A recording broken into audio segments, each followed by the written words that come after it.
Right, let's get started.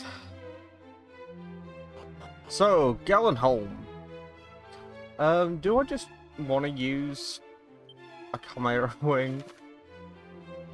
I mean, XP and all that jazz, woohoo! But also, like, I'm just gonna do this. I have a feeling we're gonna have the Octopath Traveler effect here. I know I alluded to that in the last episode, but, oh, I don't know, guys. I don't know. I don't want this to be an autopilot game. That's all. And, I want to reiterate that, like, you know, like, the original Dragon Quest has its problems. In fact, I'm sure that this game is going to do, like, one particular part of this game exceedingly better than the base game. There's a lot of stuff here that's already better, but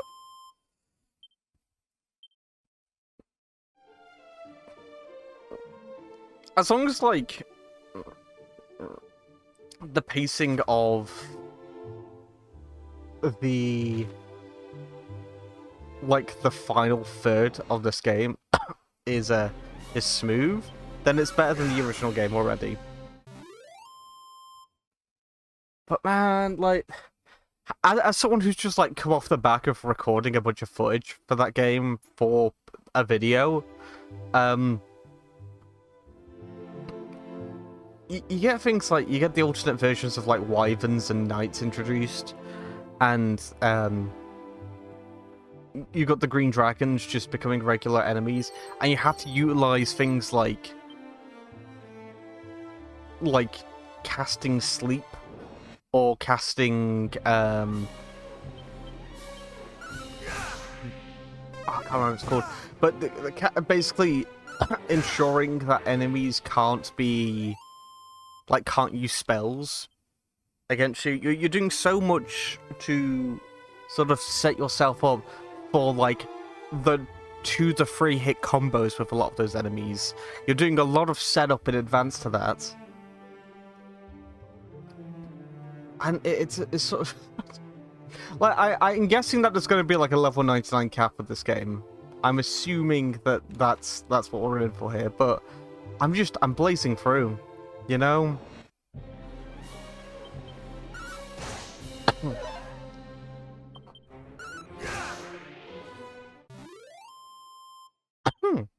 We've had one death in this game, and that's because I got a little bit cocky. But outside of that one death, guess what happened after I died? The checkpoint was right before the fight. Right before it.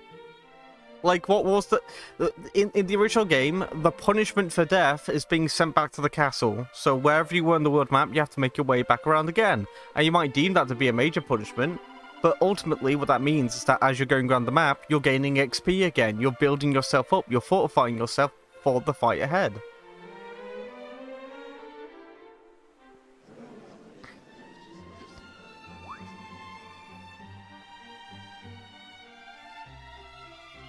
And I keep saying it, this game looks gorgeous. I'm not going to take that away from this game, but what are we doing?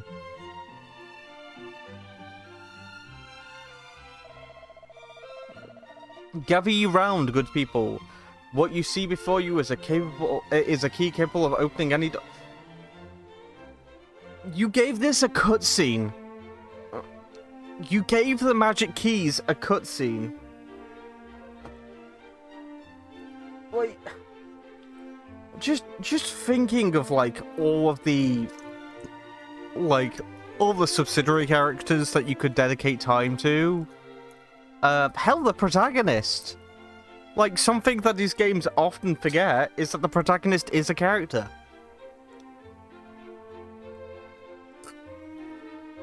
Like, we're not just a voiceless or faceless person. We are a character with thoughts and feelings, and we're here. You know, we're in the game. We're witnessing all this. Instead of fleshing out the protagonist of Dragon Quest 1 with maybe a few emotes here and there, something as simple as that. You dedicated time to the magic keys, which you can find out as an optional surprise by talking to guards and civilians over the course of the game. You talk to them in order to learn a little bit more information about the world and items within it. This game's giving me tutorial after tutorial after tutorial, and it's giving me, like, civilian after civilian, like, in cutscene form.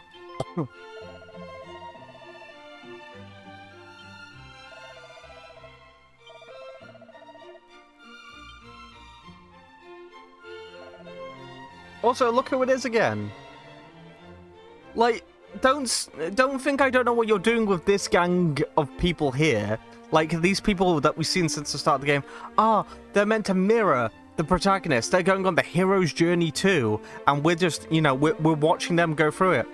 Why isn't that the protagonist?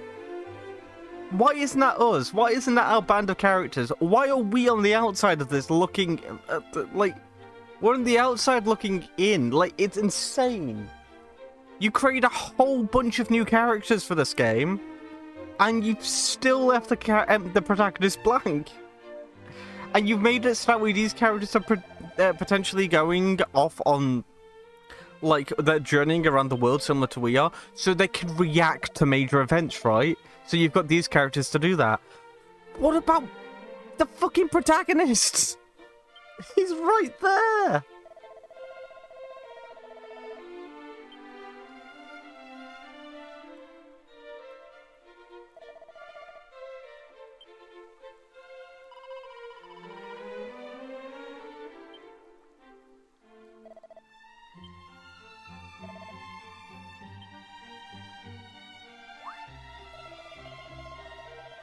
We've created a whole cast of characters here.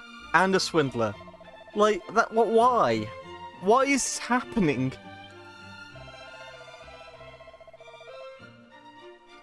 And I said this in the previous video. It's like, oh, but it's new stuff, right? Surely that means it's good. If it's new, maybe I should give it a chance. Oh, give it a chance.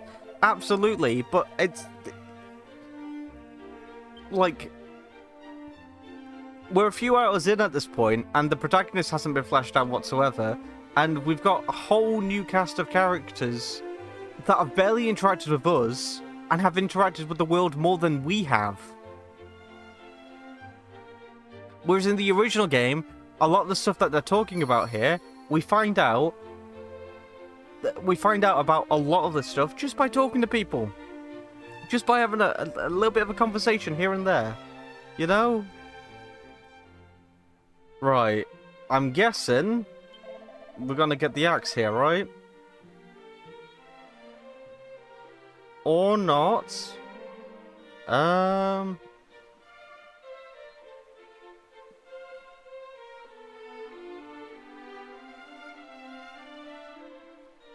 We've got chainmail here. Guess if we do some grinding in the air... No, we don't even need chainmail. Chainmail is something that you save up for to get here in the previous game, because it's meant to be like a really good... like a really good early game piece of armor, but we've already saved up and got something more powerful. So, what have we got here? Bronze shield. That will give us 5 more defense. And we've got the steel broadsword, which will get us 68. But don't we get... Oh, I didn't mean to press that. I meant to press B. Aren't we meant to get like the axe from here? Am I losing my mind? Is that somewhere else?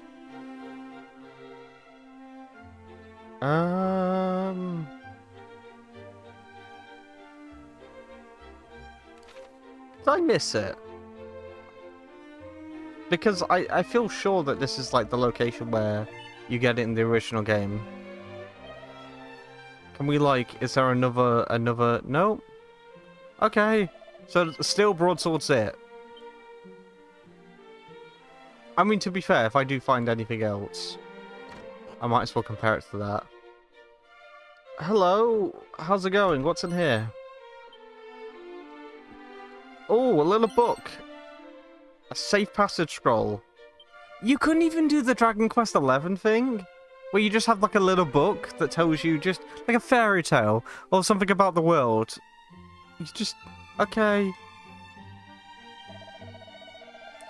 Here we go. Long, long ago, when the great bard Galen did at last bring his wanderings to an end, 'twas here that he did settle. 'Twas here that he did build a home. Galen home. Yep. Cool. Boo boo. Just trying to see what else we've got. What's up here? I see a barrel. I'm gonna get the barrel. What's in the barrel? Open the pot lid. It's a pot lid. I got one of the weakest, earliest shields that you can get right from the get-go. Plain clothes. Yada yada yada yada yada. Okay. None of that is of interest to me. Thank you very much.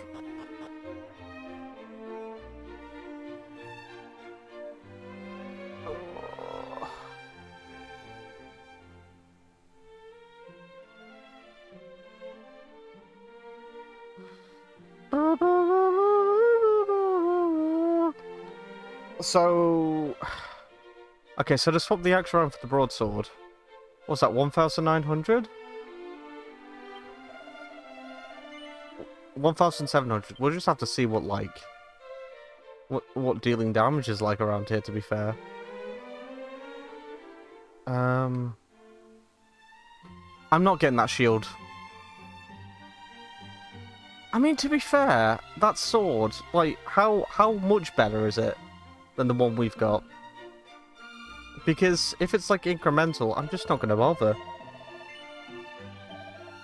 1,700 for, yeah, like, 6 extra damage. Is that worth it? Again, I assume that the whole idea here is that,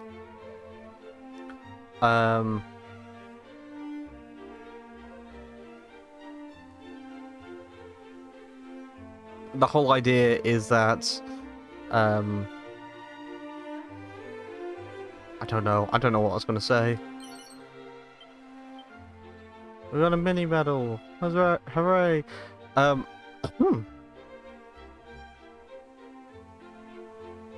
don't know. You would hope that... you would hope that the enemies here would give us more gold. I guess that's the thing that I will throw out there for this. So we'll run around a little circle. Oh god, no! Is there even a point to me using spells? Should I just stab everything? Everything's fleeing. How much? 5 gold. Yeah. There's no point. There's absolutely no... okay, I might just move on then.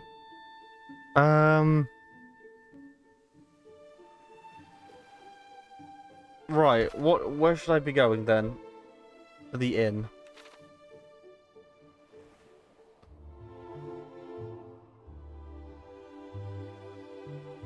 Yeah, it's the Octopath Traveler effect, alright? I move 2 steps forward and I become so overpowered that everything dies in 1 or 2 hits. And I haven't done anything towards it.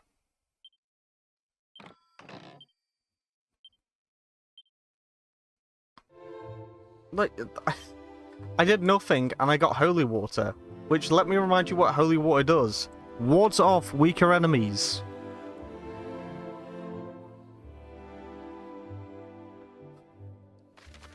Any gubbins around here? I'll probably just beeline for it then. Did something glow? Something is glowing back there. Oh, I can't wait for it to be another pot lid. Yeah, in the original game, you start out with... I think you start out with a pot lid. I could be wrong about that.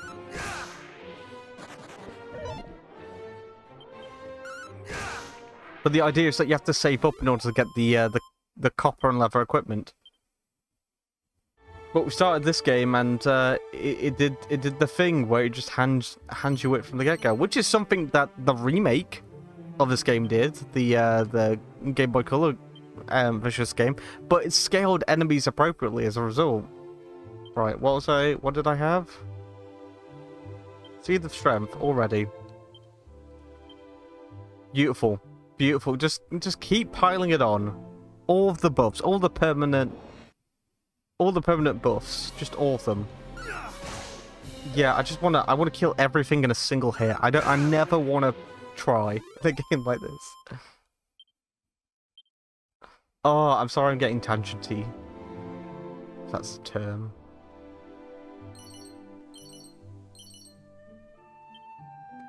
But goddamn, like, I should not be comparing this game to this other game. But you know Pokemon Scarlet and Violet? How it just keeps giving you resources every few steps, and those resources respawn after a while? That's what this feels like. You know, like, I'm being given shit constantly for nothing.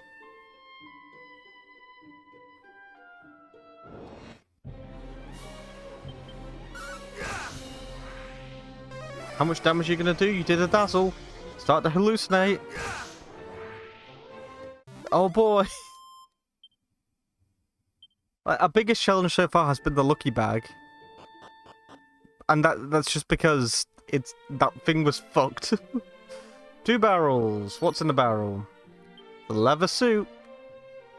And what's in this one? Strong medicine. Huzzah! Right. So we got that there. Is there anything around the place? Can I go in the other room beforehand?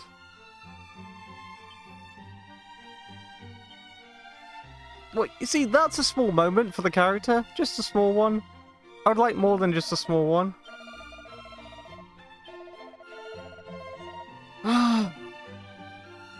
Like, can I not go into the... Okay, I guess we have to go into the other room. Sure. There's the swindler.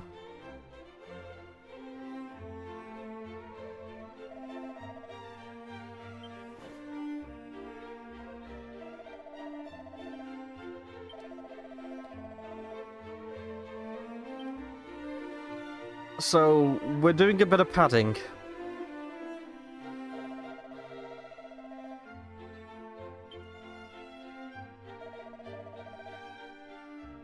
Robin Hood.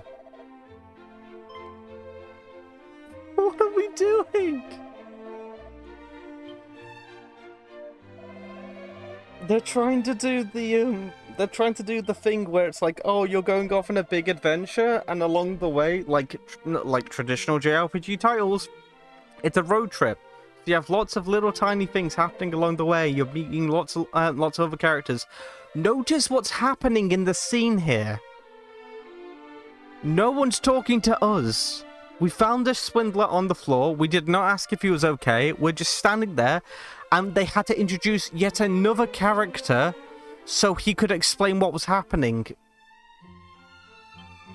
Because we can't reply back to him.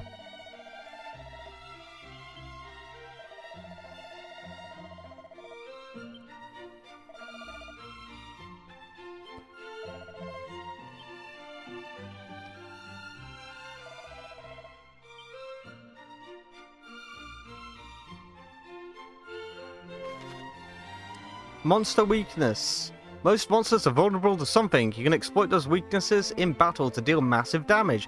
For example, if a monster can't handle fire, then hitting it with fiery spells and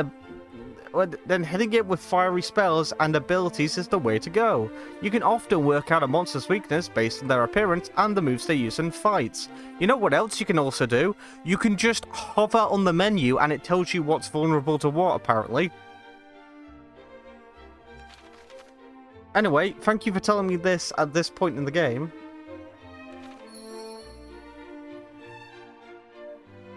Objective has been updated. Has it? Find and obtain. Okay.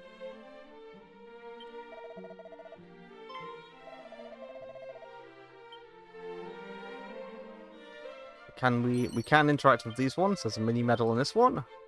And what's in this one? More gold. Brilliant.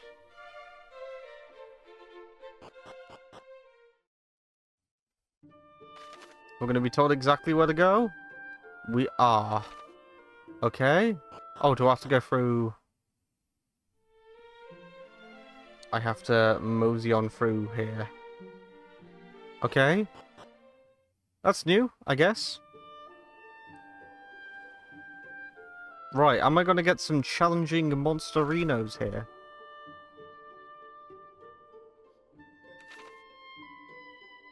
Can I just walk over this? I can. Okay. What are you? The shade. I guess it didn't really matter. Oh. Yeah, okay. Right, what's over here though? Because this is a dead end.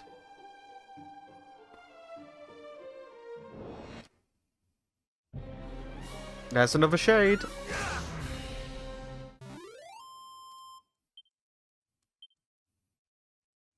Okay. Anything of note at all?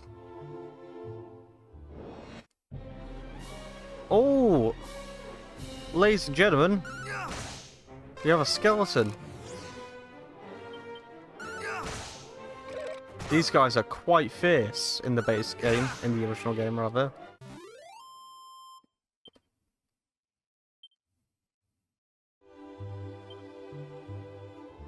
They did do a bit of damage to us.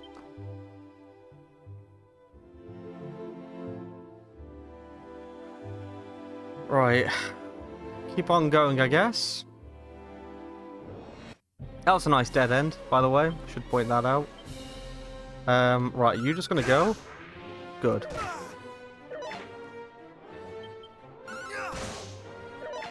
I guess the skeletons are like rare.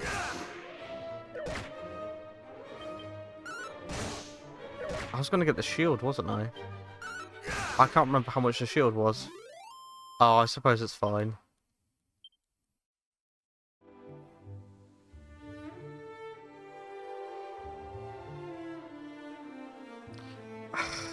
Don't do this as well. Like, I get it. Oh, big old forest lands. But if I can't see shit, I can't see shit.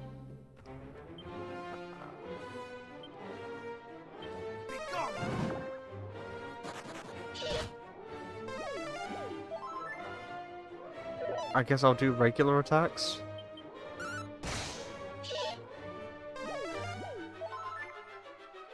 Okay.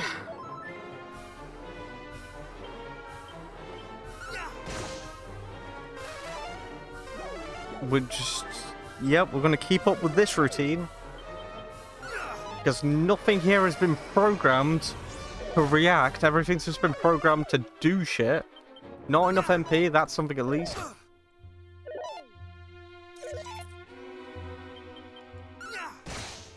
I don't know if you can hear this, but this is what I've been put down to do.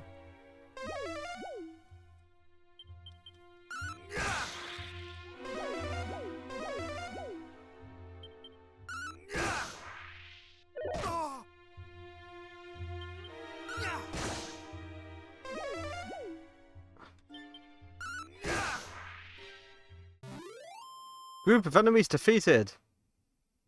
Huzzah!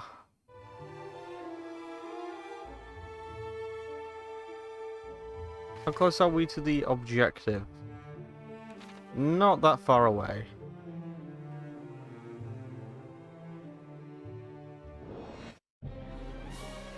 A skeleton! You're vulnerable to fire. Should I give it a go?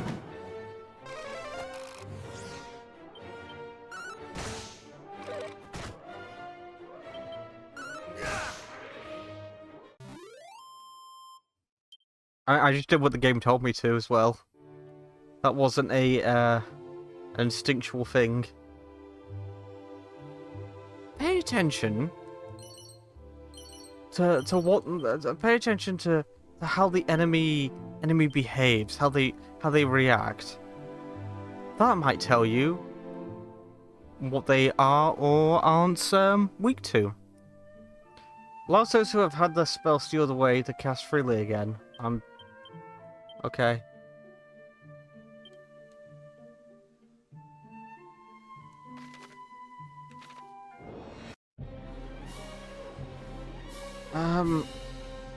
Are you guys, like, weak to fire? You are? Okay.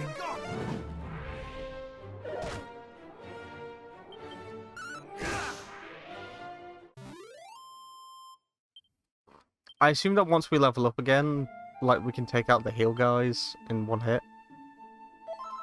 Because I just need to get over 30 with them. Stop the tedium!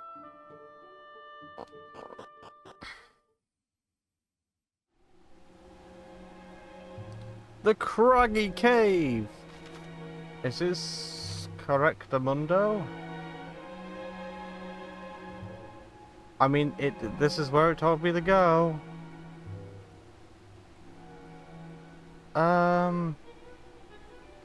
Is there anything else worth doing before I do this? This is the next main dungeon. You know?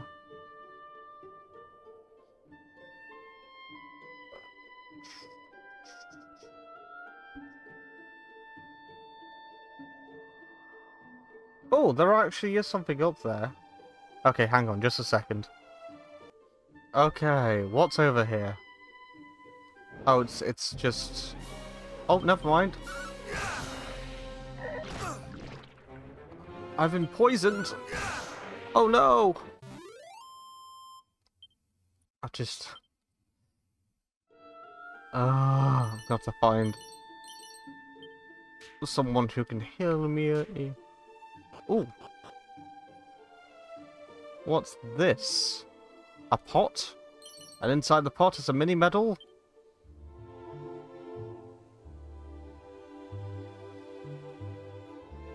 Yeah?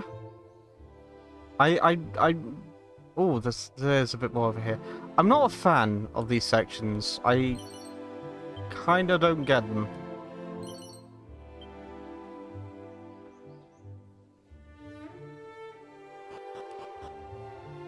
Do we have like an antidote or something?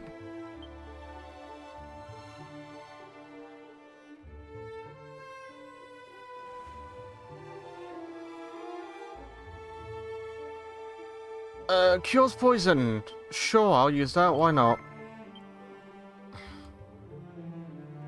Okay, I guess I head back to the road then. My goodness. More ant gobblers.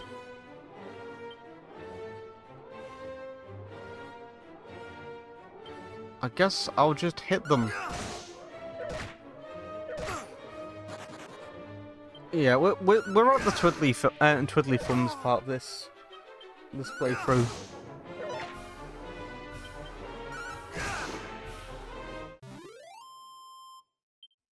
I didn't want to miss anything before going into the cave.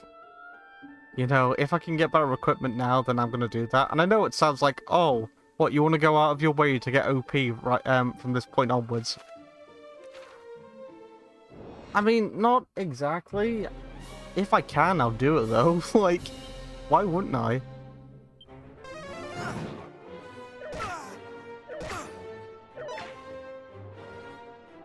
How much does that cost actually?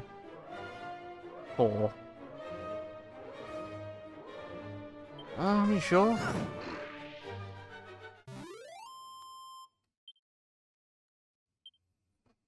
We gotta be close to leveling up again, right? Where the fuck am I? I'm in there, okay. 31, and then we'll level up. Okie dokie. What's this?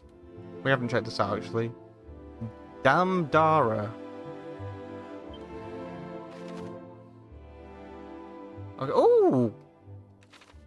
A little place that we have not checked out. Oh, hello. A Legerman. You're like a more powerful sorcerer, aren't you? I say as he just flops dead. Like... Okay, game. Okay.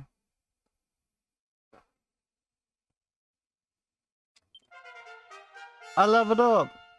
A level 10. Look at them stats. I got... What was that again, sorry? Fizzle and...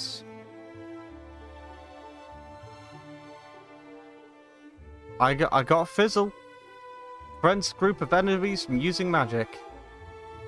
Okay, I saw a town on here just then. There it is, it's hiding.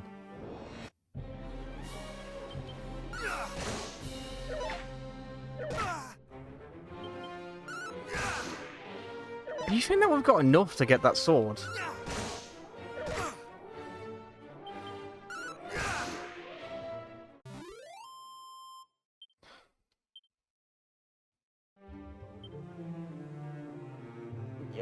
Yeah, I mean, we're getting close.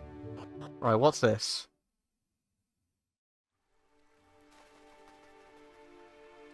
It's the guy.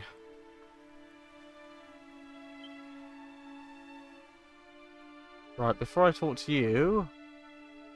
Barrels? Yep, you're a barrel. Medicine.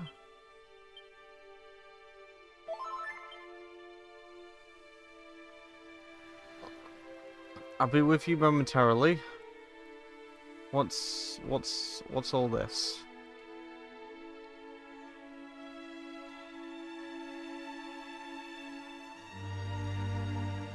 I can't go in there. Can I look in the pot? I can look in the pot. That's probably tipped me off to the point where I can get the sword now. That looks like I can run all the way around and go... Yep, okay. What's that? It's a ruby wristband. Okay, what does that do? Okay.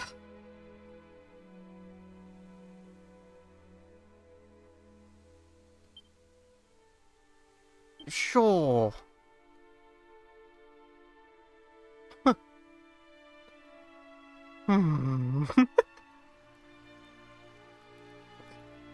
Right, hang on just a second. Right, I do apologize for that. There might be another cut coming up, so stay tuned for that. But yeah, anyway, let's have a look at that again, by the way.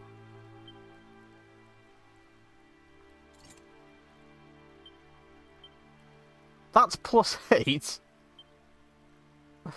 Okay. Hi, Zalon.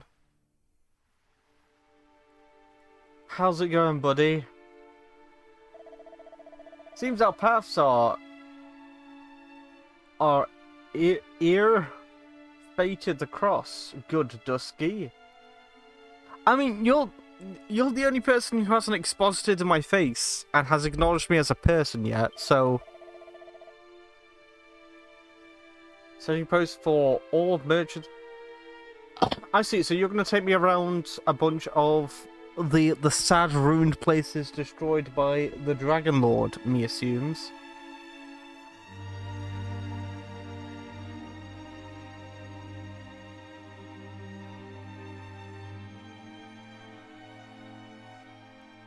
I've seen these assets before. I mean, it's neat. It's a cool idea to be like, and this is what the Dragon Lord has been doing. Like, everything that humanity has been working towards, destroyed in an instant. Look at your surroundings. This is what the Dragon Lord has done. And it's like, okay. Like... I got it. I suppose it's a 50-50, right? Because it's more beneficial. It's better to have something like this than to not. We are currently working with the idea that Whoa, hello, hello. What I wish is to die here along with my home. Jesus. Okay, yeah, that did the trick. But yeah, what I was gonna say is like,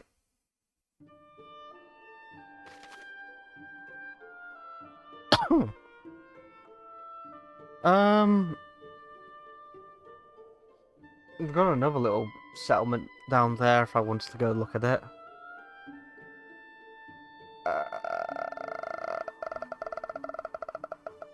Do I want to do that? I tell you what, we'll do the Craggy Cave and then... I didn't mean to walk in here. Oh, we'll check it out.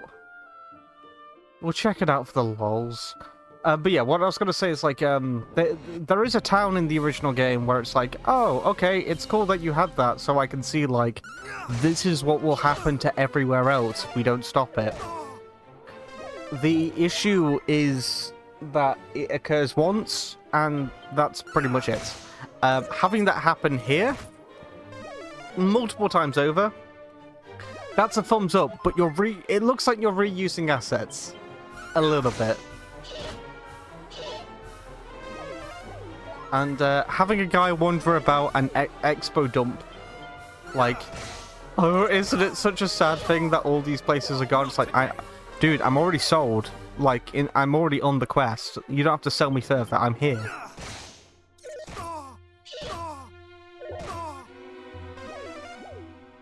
I don't know. It just seems a little bit humorous.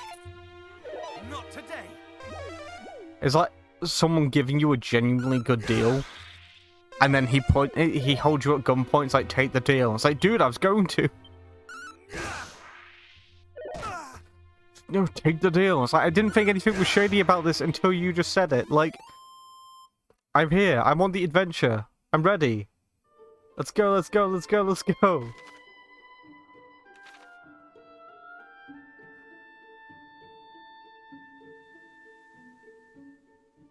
I don't know. It's a bit try-hardy, I guess.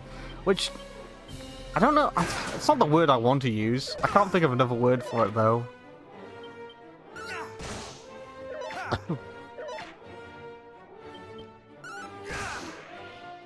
It's like having a designated NPC to take me to an orphanage going, I bet you're wondering who all these children are.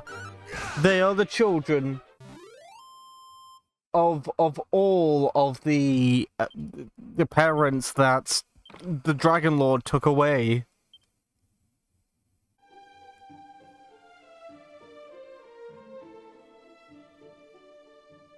It's just a little bit like, yeah? Yeah, fam? I get it. Sorry, I'm looking out the window at the moment. The moon is doing the weirdest thing. It's getting bigger. No.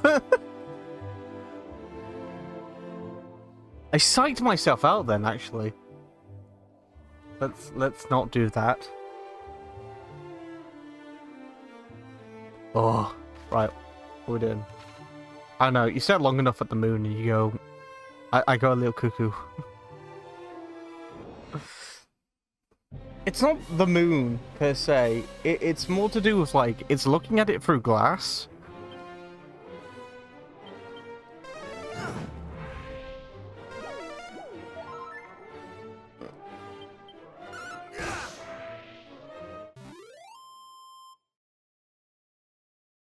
It's like, you know, it's a bit hazier than usual. Am I going in the right direction? I am.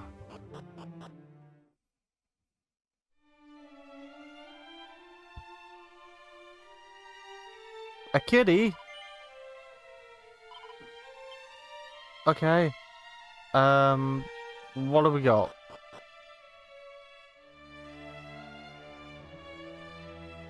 We got a chest. The Crackle Scroll. Can I... Right. Can I just use the scrolls?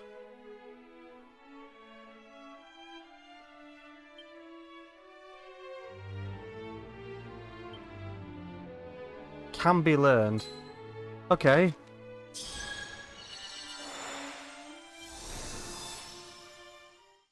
Because I know what these spells learns crack. Oh. So yeah, crack, crackle. I know what these spells are. Like crackle is quite the powerful spell. How much MP is it going to use? 9. That's an appropriate amount. A witch's cauldron. Oh, some books. What's in the books?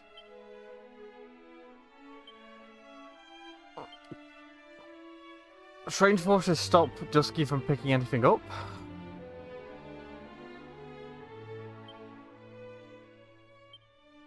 Okay.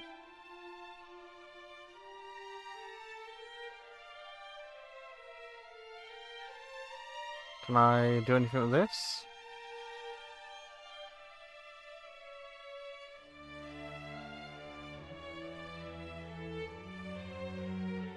Maybe this one? Okay, I can get that. I can't remember what snub is, but we now have snub.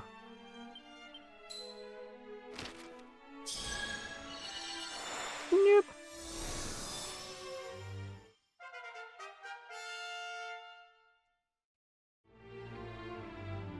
What does snub do?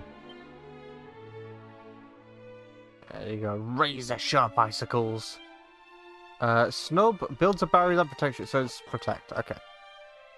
And what's over here?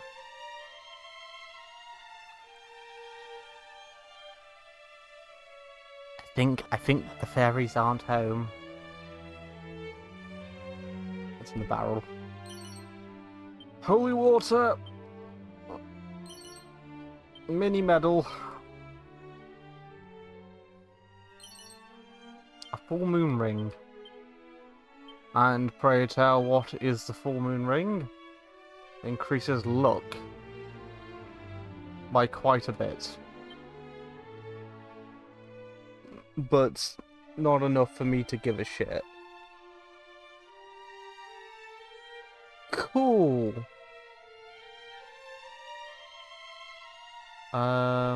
Anything else? There's a pot over here. Can I look in that?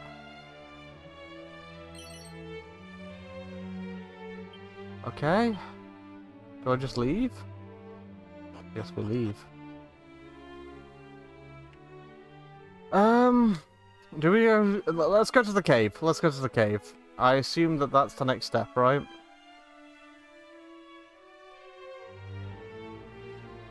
Because I fear to stray any further than I already have.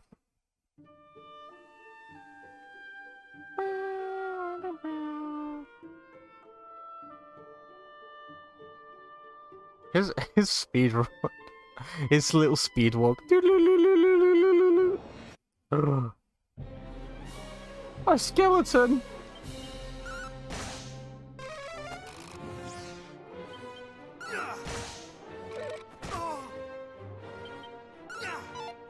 Oh god. This could be it, guys. GG.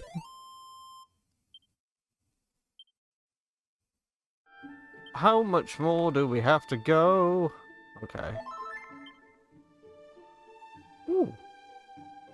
What are you? Should I get the sword? Do I want to go back and get the sword? I might want to go back and get the sword, because I definitely got the XP for it.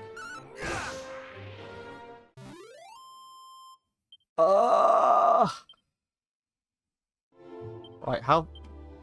I don't have another chimera thing. Okay, how far away is it?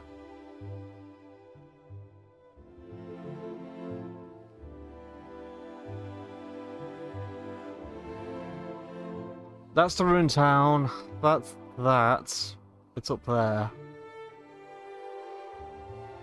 I mean, nothing's stopping me.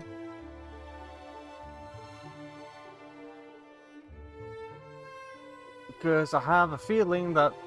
I mean, it's not going to push me down straight right away yet, because this area down here is where you go in, like, the third act of the original game. So I assume the idea is that it's going to push us back over again. And we'll be heading through the swamp cave. So, should I... Oh, God, what do I do? Fuck it, I'll go get it. Because, like, I get to go to an inn. I'll pick up some chimera wings along the way.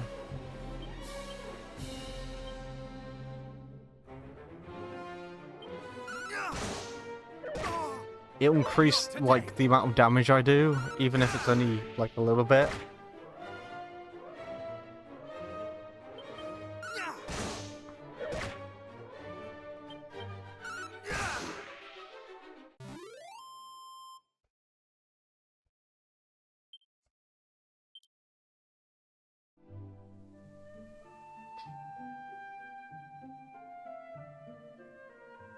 What level are we?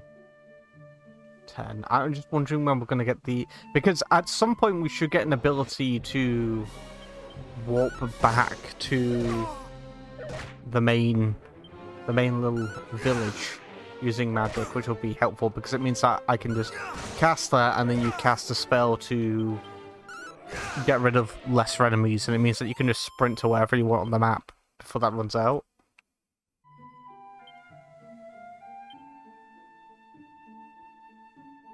So who knows? Maybe by the time I get all the way over there, get the new sword, and then continue onwards, I shall be souped up with all the gubbins I need.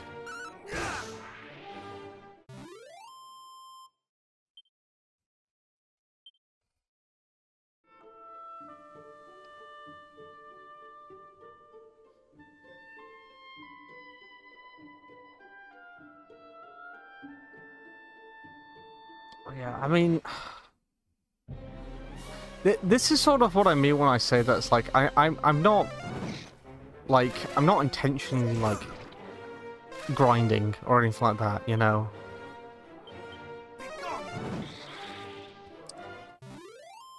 I'm wandering about. It happens a lot in games. I feel like that most modern games that I have played, most modern JRPGs have a tendency to just dial it back on so many different things.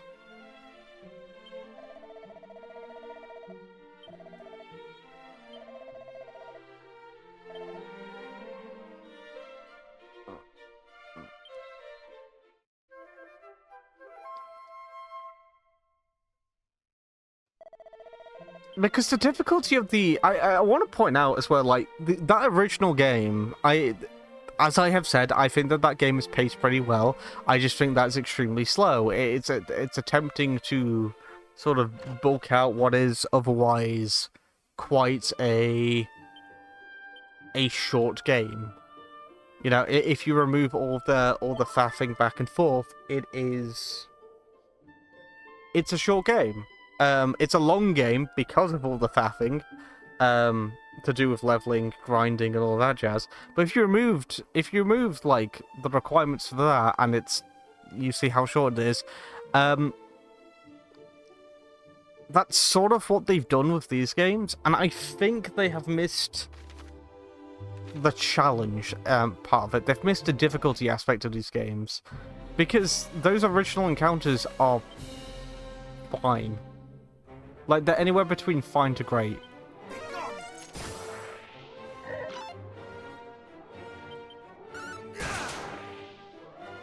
Because they get you thinking.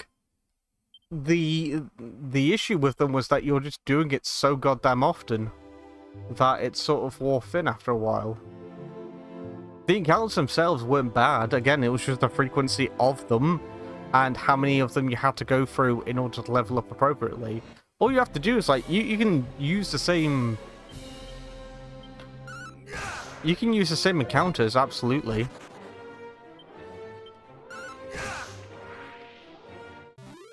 You know, have less fights, maybe?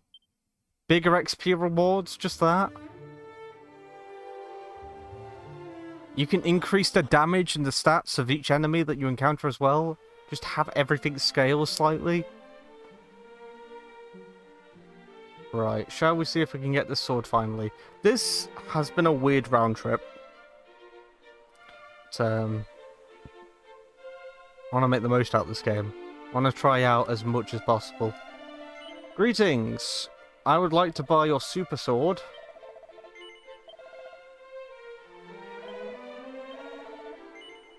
Yep, I want to equip it. I can get the... which one is it? The bronze shield. I don't care. No, I don't care about that. Defense isn't something I'm particularly worried about. So, I've got the steel broadsword now. I'm sure encounters are going to be way significantly easier than they were before. Oh, I was meant to get Chimera wings. Yeah, we're going to go from hitting everything in 1.5... well, we're going to go from killing everything in 1.5 hits to killing everything in 1 hit. But them's the breaks, you know? Right, you have Chimera wings, don't you? They're only 25? Yeah, I'll get 14 of them.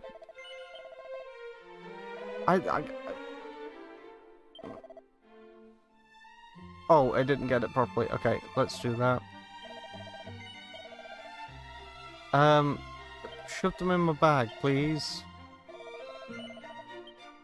Okay, so that should mean that I can just use one of these and go straight to the Craggy Cave. Okay. Fast travel comes cheap, hey? Right, to the Craggy Cave. Here we are. Nah, boss. It's too dangerous, boss. It's Robin Hood. There he is, Robin Hood. Unhand me! If thou thinkest I'm letting one of the boys just die, thou hast another think coming. And if thou thinkest we're letting you die, thou hast another I guess we've got thing Crackle coming now, which is yourself. like a stage 2 super spell. Hey? Who art thou? State thy business. Hast thou come here looking to pinch our treasure? I mean, we could just be ballsy with it.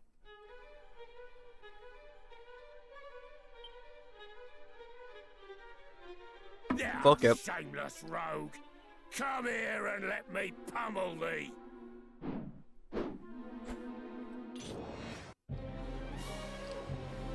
Whoa, look at them nip-naps. Right. Yeah, let's... Adios, motherfuckers. Oh, you're a bit stronger than I thought you'd be. These are... Oh, no, never mind.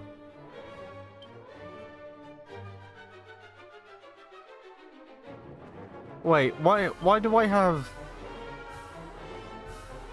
Am I gonna get, like, party members in this game? It's gonna be very weird if that's the case. Can I, like, auto-battle? Is that what this was trying to tell me? I should have, used Crackle on these guys. Right, let's get rid of you. That's done. Spell. Give me a heal.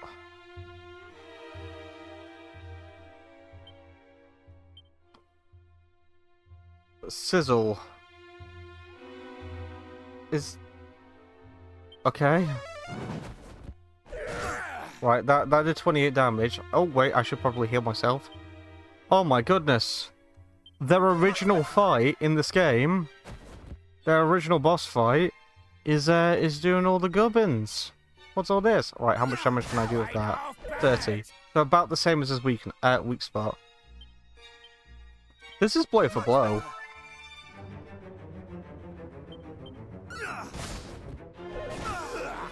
Like...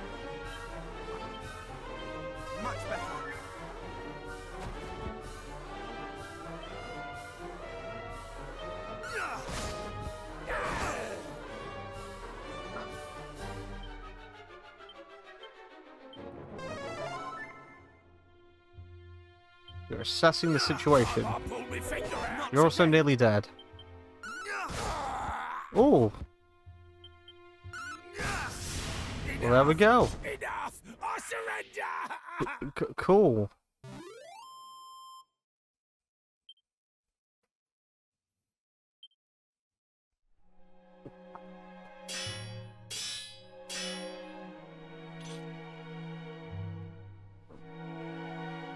Thou hast clobbered me fair and square. I sure did. Thou wilt spare me, wilt thou not?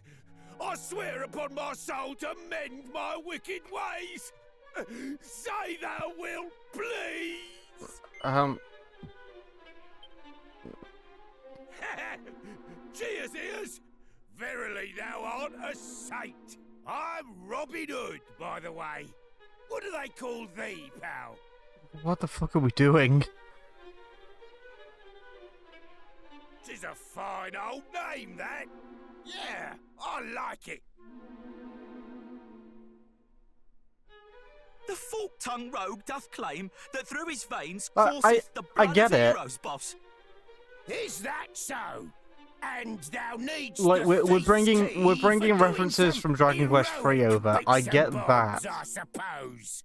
Surely thou dost not believe this twaddle, boss. But Well, the thing is, see, we're leaning a bit heavy, don't you this think? Erdrick, the hero who did save the world all them years back. Yeah, your worked for one ancestor. of me ancestors, as it happened. Yep. Bloke taught them everything they knew, in fact. Verily. Cool.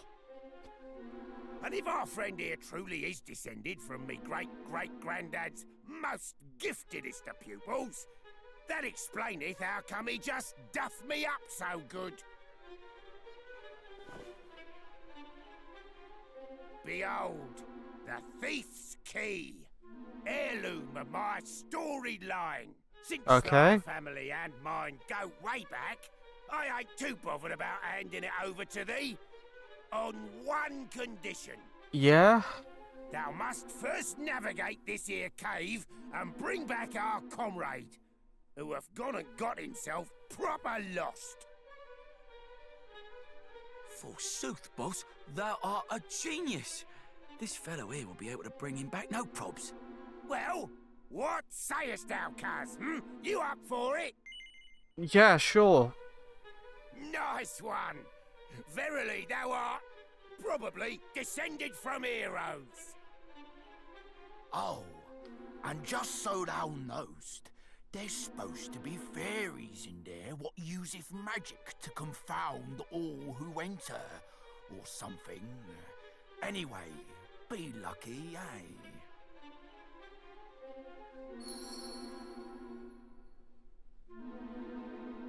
Right. I actually have to pop away for a moment, so I'll be back in a sec. Right. I do apologize about that. Now that that is over, we can play video games. Yay! Okay, awesome. So the TV's on a mount. I'm just adjusting it ever so slightly.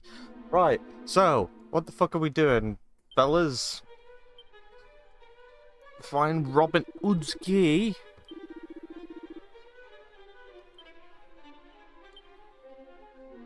Well, his underling, rather. Okay, I can do that. That sounds pretty cool to me. But first, I have a map here. Okay, so I talked a little bit about how these dungeons are, how they're framed in the original game. And I think it's probably worth doing so again here. Essentially, oops, sorry, I shouted there. Essentially,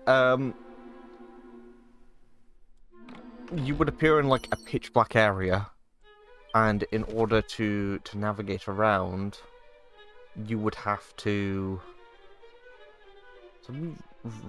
I'll grab this one over here. Yeah, you would be in a pitch black area. You would have to either use a torch, or you would have to use use a spell called Radiant.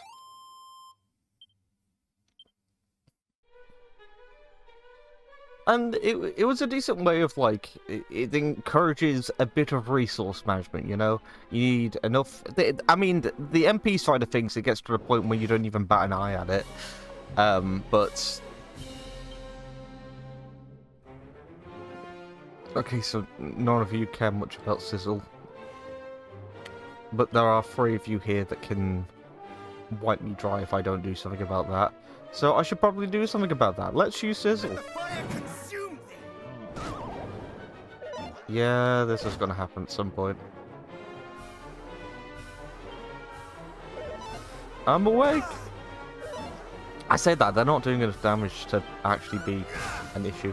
But yeah, it encouraged a bit of resource management, because if you didn't have Radiant at that point, it means that you needed a torch. And even when you did have Radiant, it didn't last forever. The more you lingered about in dungeons and caves, the less time you would have with the spell, or with the torch.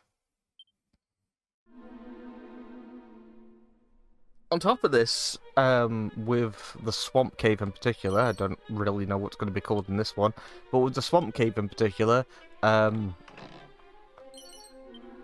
it's a boomerang. I bet you it's not good though, is it? Because most boomerangs start out quite shit.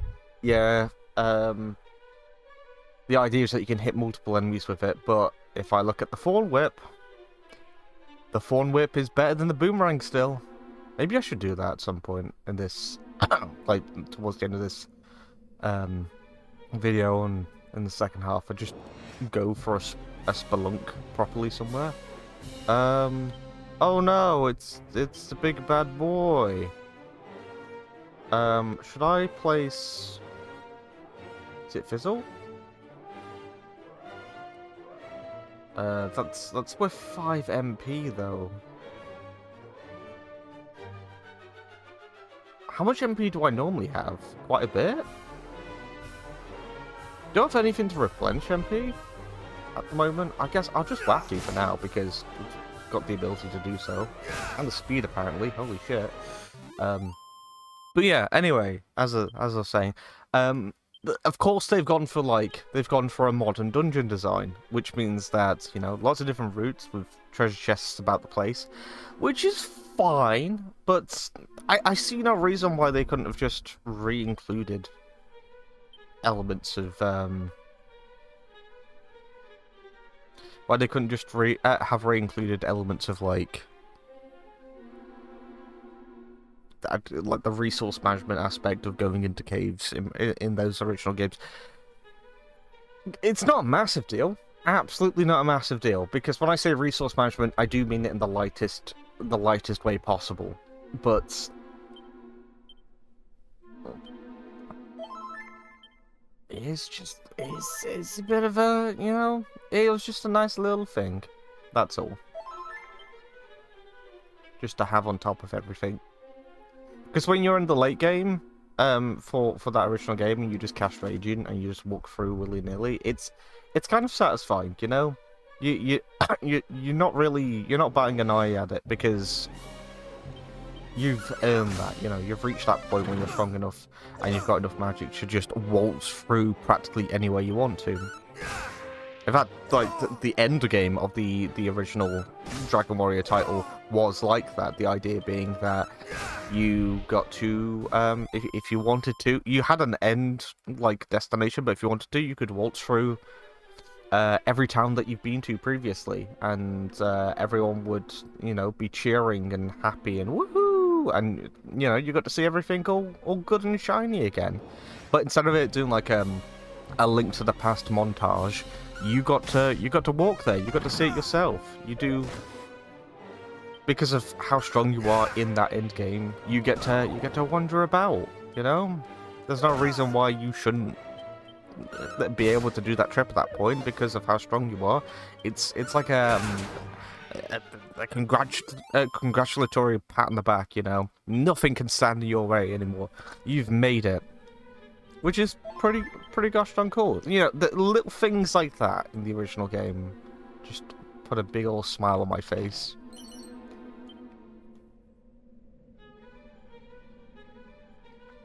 Okie dokie. Right, how much... I wish I could... Why can't I move the map? That's... You have to zoom... Okay, there we go. Am I right in saying that? Okay, no, that it's always been that way. I'm being dumb. I thought that this was part of a map. I don't know why. I will refrain from referring to the map for the time being. Hello, Shade. You go down one hit, so... Oh! We got a bit of a tough boy on our hands.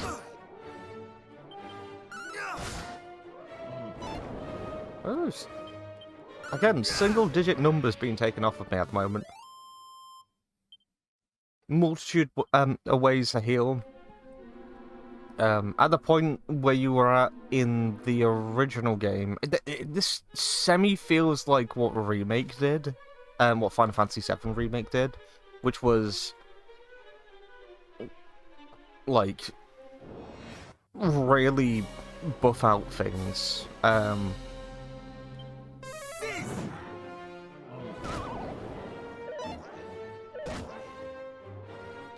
You know, in that game, it got my thumbs up. That's because I got to flesh out a bunch of side characters. You know, you got to flesh out the area that you lived in, stuff like that. I don't really feel like I've spent...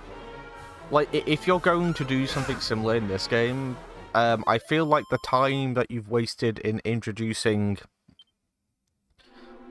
both new characters and characters from the original Dragon Quest III as a reference, I kind of feel like, yeah, if you're going to do that, could you not have used that time to actually flesh out the locations of this game a bit more?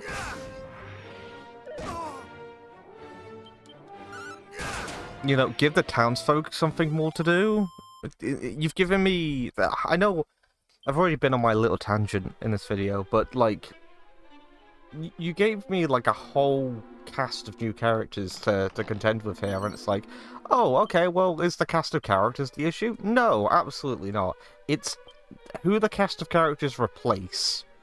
You know, instead of deciding to flesh out these towns, you've given me some randos that are going on an adventure. I don't know who they belong to, I don't know who they are personally, and they haven't really... They've acknowledged me once about this entire thing so far. But other than that, it's like I said earlier, they're like stand-ins. They exist so they can be talked to, so all the side exposition can be dumped on them, which... It's just sort of stupid. Why do I have leather armor at this point in the game?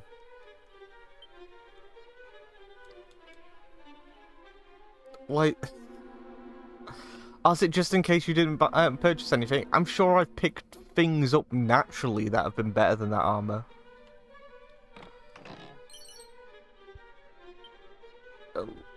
Obtained a nose for treasure.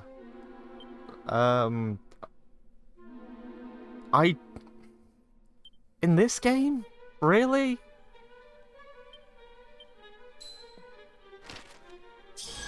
So, for those of you who don't know what a nose for treasure is, it's a spell where, once you've cast it, you'll be able to... you'll be told, like, how much treasure is left in the environment. So, if I go to... What, would it be in Misk? Is it an ability in this one? Yeah. Okay, so if I use this here... Oh, I haven't checked out some of these, actually. There's just one more treasure chest in the level. Or I could just check the map and go... Am I actually going blind? I mean, we've got a counter for it now as well, but...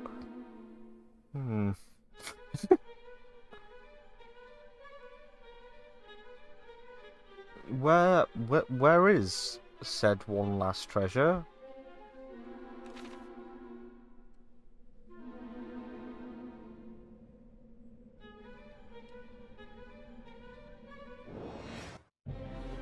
Is it counting pots as well? Because if it's counting pots as well, then that's something, I guess.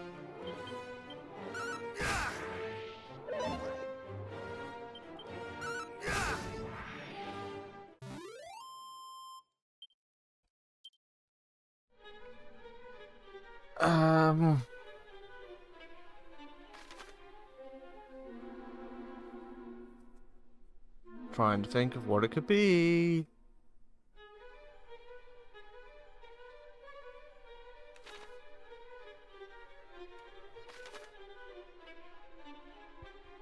It doesn't mean in the cave in total, does it? I'm going to assume that there's like... Again, like... Oh! There, that'll be it. If I look in this, will it count? A tangle web. Yeah. Okay, so it counts pots as well. That's something at the very least. But, like... I don't know. I don't know if I need to know that. Like...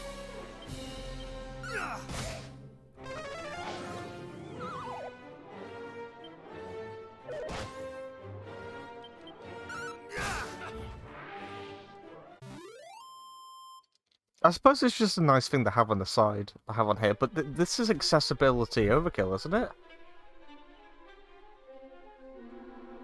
I've already activated the thing that tells me where treasure is naturally on the map, like treasure chests.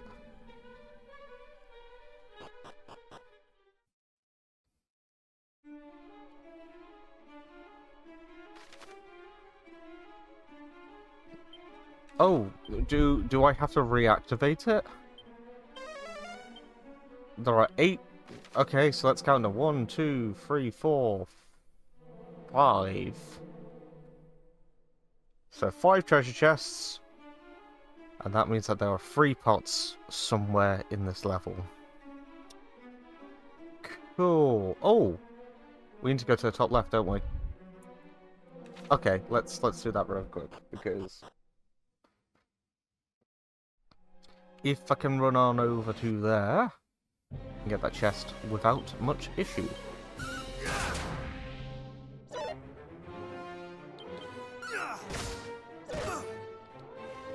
Again, I've said it before, but I do kind of hope that you guys are taking everything, like the comparisons, lightly, because this is a fascinating game. It's always fascinating whenever I see like an NES game get remade, because you have to sit in the room with this title, stare at it, and be like, okay, do you understand why things were the way they were? Not to be like, oh, in ye olden days, but rather like, design philosophies are things that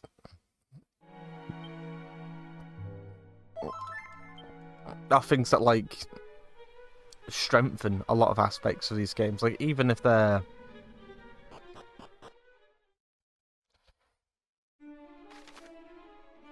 you're kidding me, I have to recast it every time we go into this layer. That's kind of insane. Right, what's in here?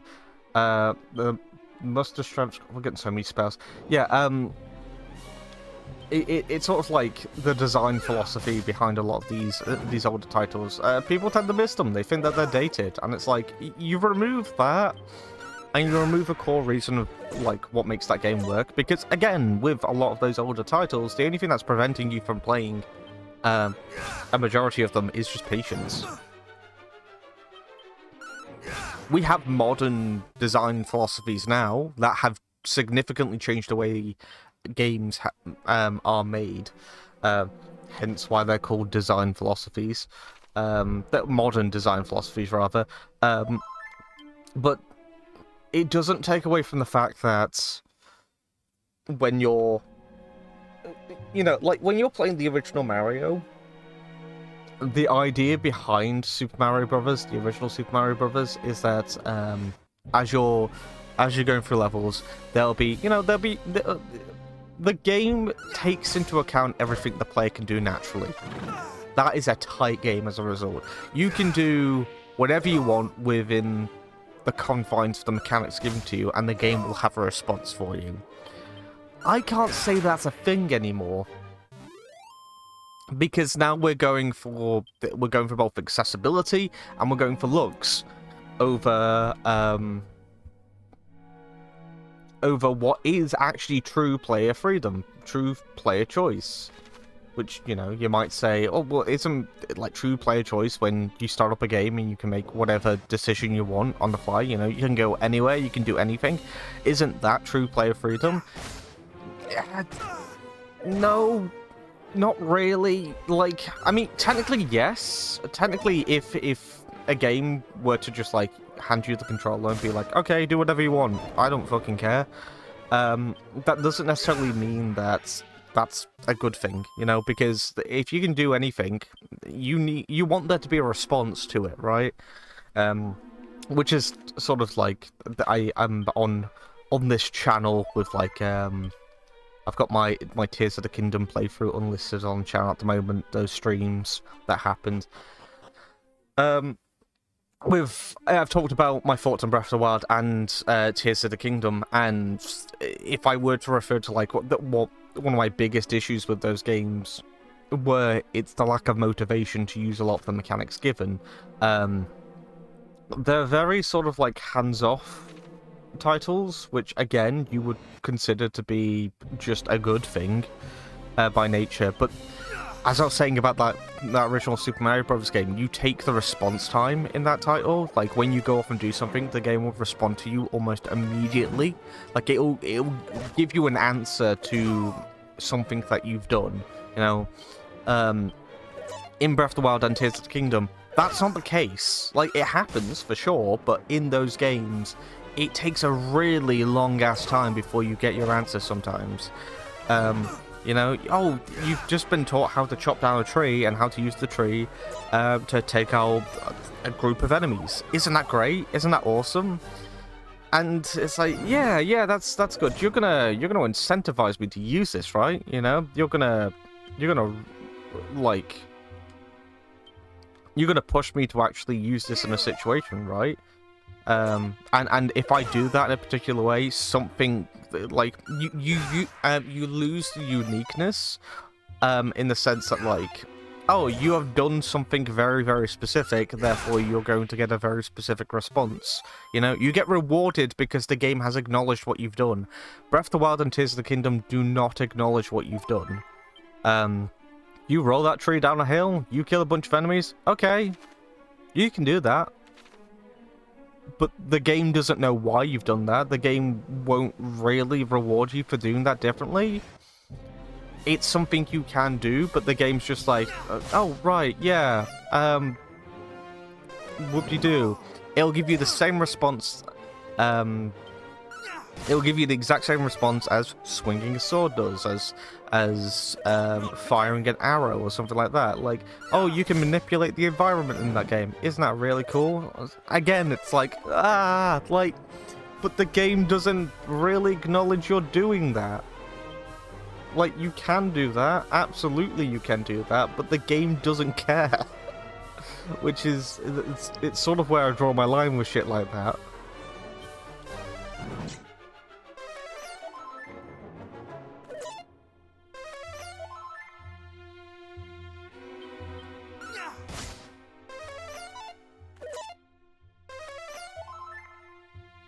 So, yeah, with the original Dragon Quest, with the original Dragon Warrior game, and again, with a lot of original NES titles as well, when you're playing through those games, they will often account for you doing wacky shit.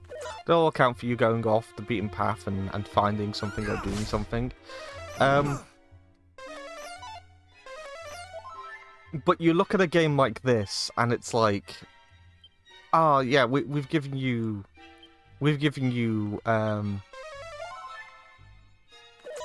Sorry, I'm just trapped in a little healing loop here. We've given you the ability to go off and, you know, here's a map, you know, and you can explore all these little optional things that we put about the place. Isn't that really cool? And if you want to know where treasure is, there's an option for that in the menu. You can go and do that. We're going to tell you from the get-go. And you're just running around and you're switching these things on that the game has, like, hinted at you doing, and you do all of that, and I'm running about at the moment, and I'm just going to points, you know? Even if this was just a dungeon by itself, I'm just like, I'm not doing anything of note in this title. Dungeons weren't that long in the original game, actually. You sort of just went through it and then that was it.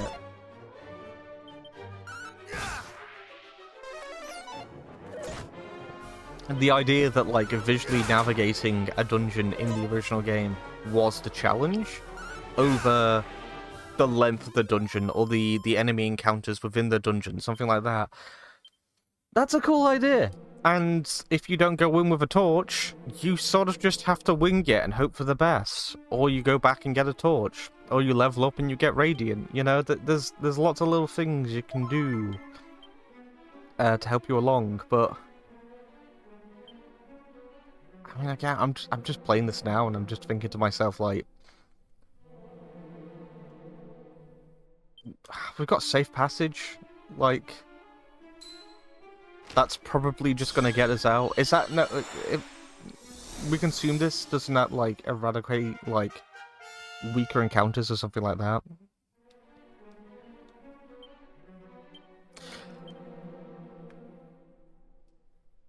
Maybe. I should just equip all of these at this point.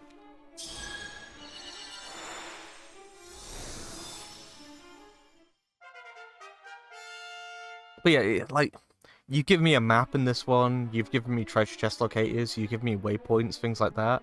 And again, like, you could say, just turn them off. You know? Why do you have them on then? Just turn them off. It's like, I could turn them off, I absolutely could, but the game gave me those options. The game has them.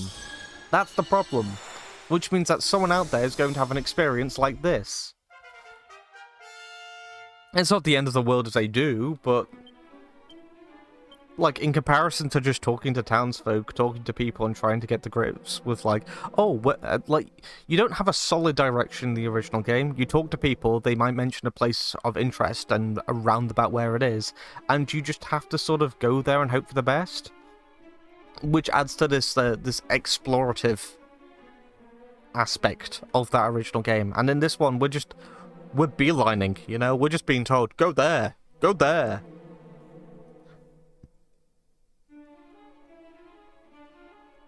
Did I not have a thing that gave me more MP? I thought I did. But the prayer ring. I don't want to use the prayer ring. Oh, do I have it on my person? I do not. What's this? A cursed wig that's constantly confusing the user into deciding that defending is the only option open to them. Oh, it's like the cursed belt. Okay. I mean, we're just low on MP, that's all. Allows the user and any... So I guess we're going to get companions at some point. The float unharmed over hazardous surfaces. Okie dokie. Do we really not have any MP items? I feel like the... Am I going insane? A pious band that can be used to restore a small amount of MP, however be worn that's likely to break if called upon. It just makes me not want to use it, that's the problem.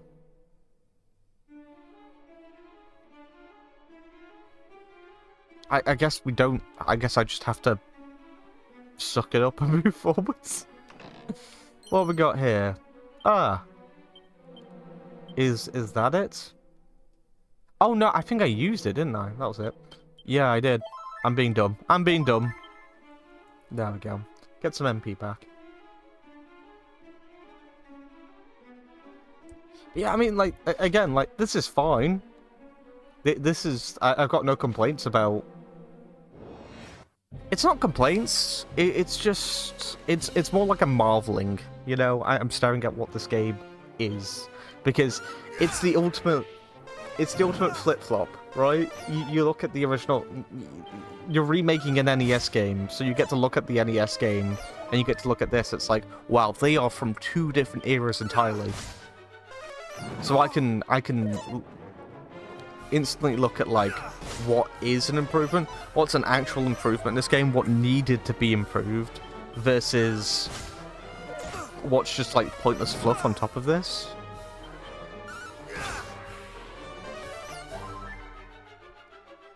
I've said it before, like, the animations look great in this game. Are the animations needed? Not necessarily. I mean, I think a really good example of this is the mobile remakes of the Super Famicom version.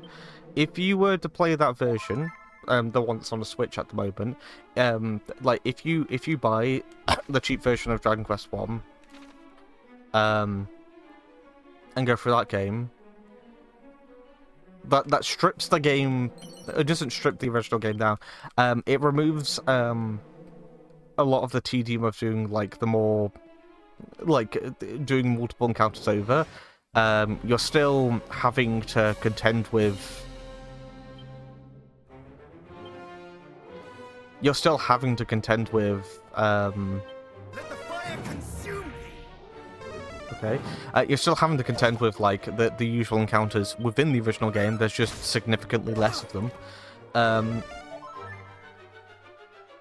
It's more like an abridged version of the original game. But when you play that over this, it's like, well, that game's like retained a lot of the spirit of the original game. You know, this game here, it's just sort of like, oh yeah, we remember Dragon Quest 1. Yeah, we're gonna remake that. Like, records the cliff notes for Dragon Quest 1, and then once they're done doing that, they like, okay, so how can we remake this for like a modern age? So they do up the graphics. They did an amazing job of that. Not going to argue there. That's gonna be... Oh, that is better, actually. Okay, cool. Yeah, so they did up the graphics to look as nice as possible. Cool. Added a bunch of new animations in. Okay, yeah. No worries, no issues here. Sounds good. And then after that, they made battles last significantly longer by default.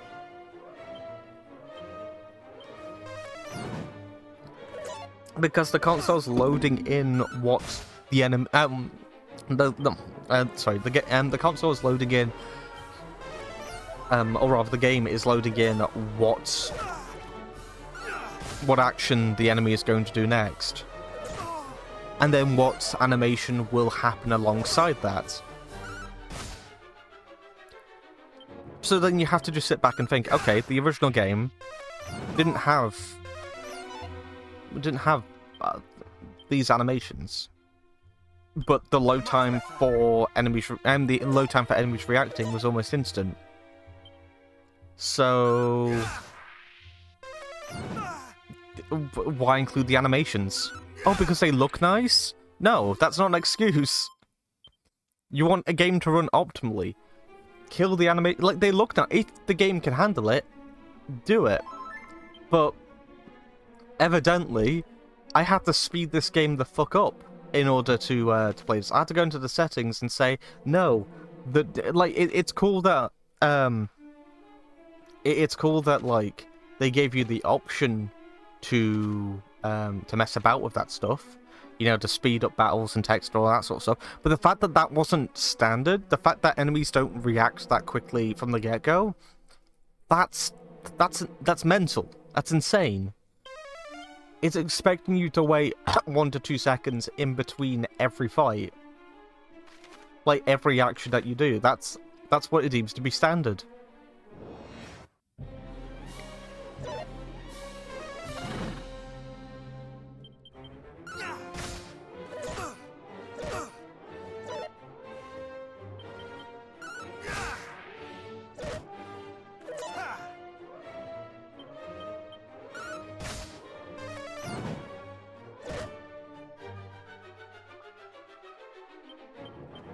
I will happily say that the game has an inbuilt fix, an inbuilt fix for it, but I still have to take the time to do that. Still have to take the time to go into the pause menu to fix that.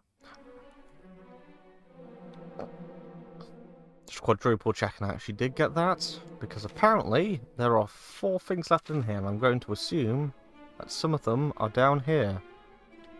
Right? There's a barrel over there. Did I look into this? I did not look into this. Seed of Stamina.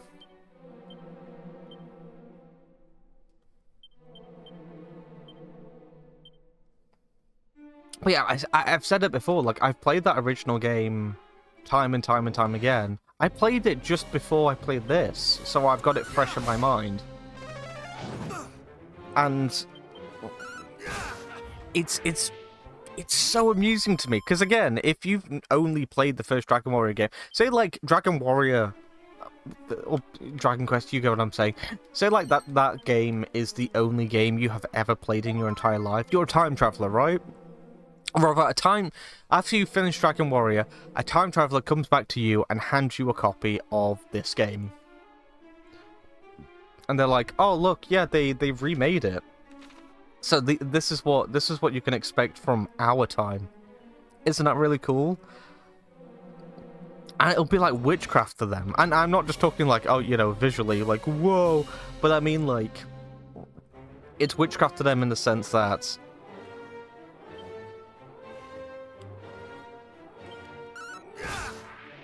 it's witchcraft to them in the sense that, like, why is there so much shit now? Like, the original game was fine. Like, you didn't have a lot to do. You had 2 offensive spells, Hurt and Hurt More. You had 2 heal spells, and now, like, I'm at this point in the game, and I go into my spells menu, and it's like, what the fuck?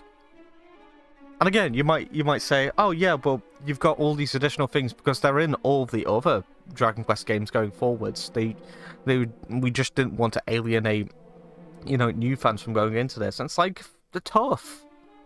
Like, if new fans are getting into the original game, then expect them to play the original game, you know? Give them some oomph, you know? You have to... If they say, like, oh, content's missing, you just have to explain to them, well, it's a remake of the original game. Like, why do I have all of this shit here? You know? Again, in the original game, you have items, spells, and I think that's it. Like, equipment is something that you can just look at your stats for. Oh, status, that's what that was. So you didn't have an equipment menu, because whenever you bought new equipment, the game automatically assumed, oh, well, you're just one person. So if you're getting this new piece of equipment, do you want me to sell this piece of equipment? It gave you the option to sell it immediately. So you did that. But yeah, just look at all of this. It's I don't know, it's just kind of insane to me. Because I get it. I understand why they've included all of this here.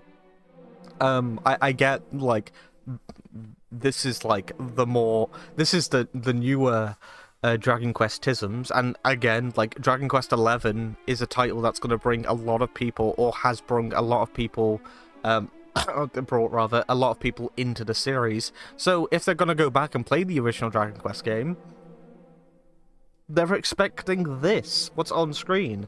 But, like, really take into account what this menu is doing at the moment. You know, oh, isn't it cool that you've got all this information on the pause menu at once? It's like, why do I need to know? Find and obtain the Thief's Key. How hard is that to remember? How hard is that to remember as an objective? Find Robin Hood's underling. How hard is that to remember as an objective? Why do I need that on my screen? And, you know, you hide it, but there's a button that now takes up space on screen telling me to show me what the objective is. Why do I need that? Again, like, the original Dragon Warrior game was built on curiosity. You walked into you were given, like, a vague direction from the get-go. You walked into a town, and then someone in there might mention an area of note nearby. So you go off to said area of note, had a rummage about, see what you could find, and whether or not you could tackle it. And if you could tackle it, you went elsewhere, leveled up for a bit, came back, tried it again, until eventually you stumble across, like, the swamp cave, discover there's a fucking dragon in there for the first time, and that there's a princess that's just trapped in there. You know, you go off on, like, this big epic quest of your own doing, almost.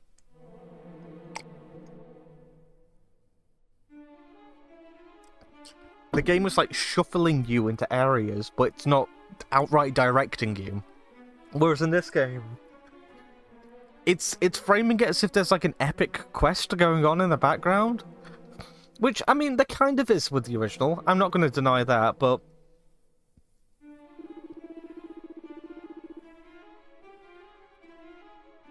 like, the build-up was to hearing a lot about Dragon Lord and seeing what he did.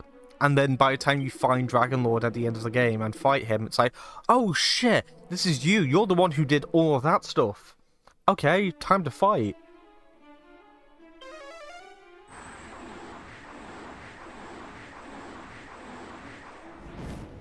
You know, if people played the original game and they said to themselves, oh, well, I don't know a lot about Dragon Lord, you know, I didn't encounter him too much. All you have to say at that point is, well, that's on you, bro. Like, you did that. You could have talked to a bunch of people. Okay, sorcerer fight.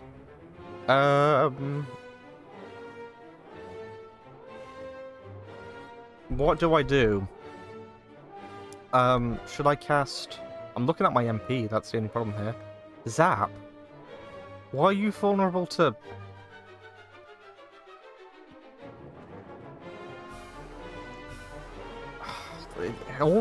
It all costs so much. You've given me so much, like, too much in terms of choice. Right, I can also do that. No ailments or effects, current, okay. Prevents group of enemies from using magic. I could just use that. That is very true. Will that work? No mercy. No. Does any of this use... It does use MP. Flame Slash is pretty OP in the original game, so... Not today. Is that any different from my regular attack? Only by a few. I might as well just use my regular attack. I mean, who am I kidding? How much health do you actually have?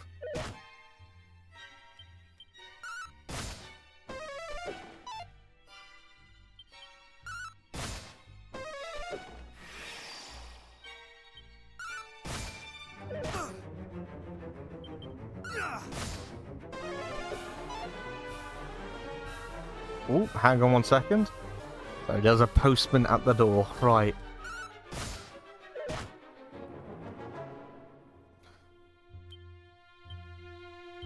Much better. Okay, I'll just do that again.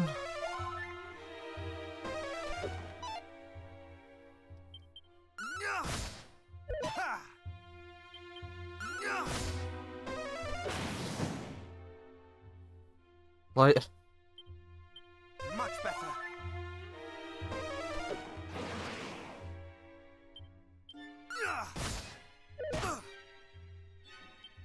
How close are you to dying? How close am I to dying? I can't use that. Okay.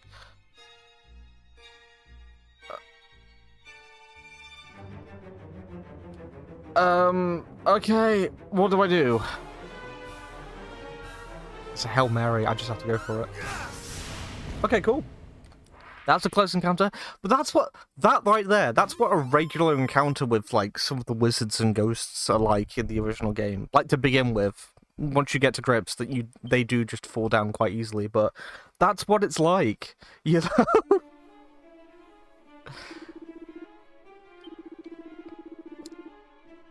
You're just slaughtering everything left, right, and center, like, towards the end of that game. That's because you built up to it. Whereas in this game, it's like, oh, you've handed that to me. Why? Like, it's cool that that fight exists in this game, but that's a regular encounter in the original game.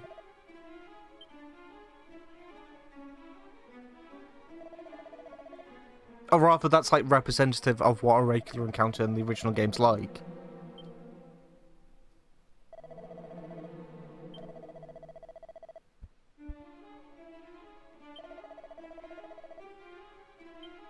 Okay.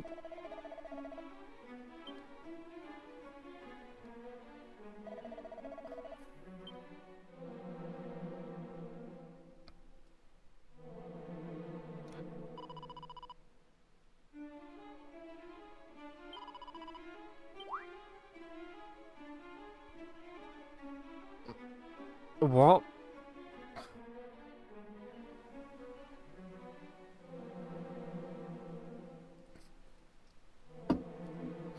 fairies. Hello? He found us! I did? What? Quick, run away! If he catches us, he'll sell us to someone, and they'll put us on display in a traveling circus or something horrible like that. Wait! He beat that horrible monster, didn't he? Maybe he's not all bad. You really helped us out there. That monster was after us, you see. So, thanks. What's your name, by the way? It's Dusky. That's my name. Don't wear it out. I only asked for your name, not your life story. So, What the in fuck? short, you're on a quest to save the world. And you need to find a way of summoning Lady Rubis so she can help you. I mean, yeah. Well, we're not supposed to share this sort of thing, but I suppose it won't hurt to tell you just a little bit about her. Why are you here? That's my question. Like, these are original characters now. What's a human you're talking Again, to? like, the, oh, How do you know you can trust him? Look, I know. I you suppose they're love trying to all flesh out the things, fairy so village, you but, can't be trusted in everything. like, But if this world gets why, plunged into why endless are we doing darkness, this? It's not exactly going to be great for us fairies either. So, you think we should help him? Just like that? I do. So I yes. guess I'm gonna go back We to the need fairy work village. I've together got on that. this one. He can fight monsters, which means he can help us with that other thing. Oh, the other thing! Gosh, you're a devious little devil, aren't you? I love it!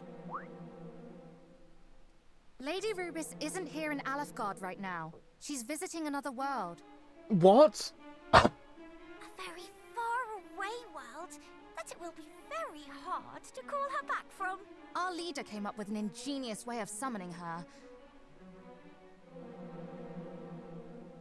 But before we could finish getting everything ready, we got attacked by the Dragon Lord's stupid lackeys, and she ran off somewhere. That's why we came down here in the first place, to look for her. There are dwarves living to the east of here that she's had dealings with in the past, you see. Okay. We thought they might know something, but there are so many annoying monsters in the way, we're never going to get there ourselves. And we can't summon Lady Rubis on our own. Only the boss knows how to do it. So if you could go and find her for us, we'd all be happy. Right? Yeah. Why would I say no? Thank you. Come and let us know if you find anything out, won't you? We'll be... well, the dwarves can tell you where to find us, I'm sure. Alright, we'll be off then. See you! So, I should mention that, Rubis isn't a character who's in the original Dragon Quest game, or rather in the original Dragon Quest game. She's barely mentioned in the remake. But, this is all news, right? This is all like, what? We're adding lore to the original game, which again, that's fine. We'll just see where it goes. I'm just forever going to have the cycle in my head of like, what? Why are we doing this? Like, what? No, but why are we doing this? What's going on, game? Can I not use my medicinal heals? There we go. Yeah, I'm forever just gonna like be looking at this game thinking like, okay, so what do you want from me? Why is any of this happening? You know. I paused the recording to sneeze. I unpaused as I was sneezing. That's great. That's beautiful. Anyway, sorry about that. Bless me. So yeah. I'm forever gonna see stuff like that and just think to myself, why is that happening? Like, why did you put that in the game? Why is that new? Oh, it's two quick little characters, and they're gonna talk to me about little things. That's new to the game, isn't that great? We're doing some padding, and it's like, okay, yeah. I mean, I don't have anything against them existing. That's fine. I don't have anything against Rubis from being like a thing in this game, like existing in the manner that she is. So she's not in this world right now. She's been called away. Is that right? Like she's gone out of like Alfgard. I'm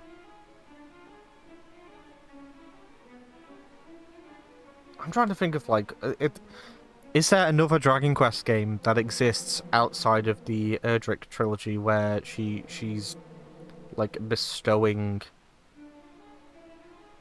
her knowledge or something like that? I don't know. I don't know why the goddess would be mentioned in this game. Like the format of this game is relatively simple, to be fair. Like the original version of this game anyway, it's relatively simple. You're here to take down the Dragon Lord. That's about it. You know? No more, no less, that kind of routine. I already have the best equipment, so what's the... Hang on. Did not mean to do that. Okay, what do we got here? What's the choker? What's the choker do? I'm the choker, baby!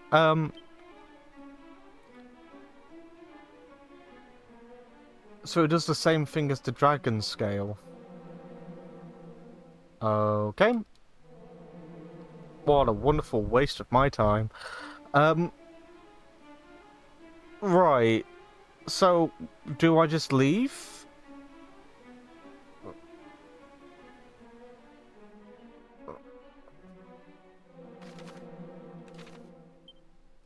I could just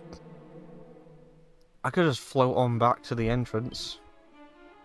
Like, how far away is the entrance? It's not that far away, but I don't want to fight anything at the moment. Oh, what do I do? I can't be bothered to walk. I don't like the encounters in this game. I really don't. Yeah, let's just... Oh, okay, I have to walk to the entrance. Cool. Cool.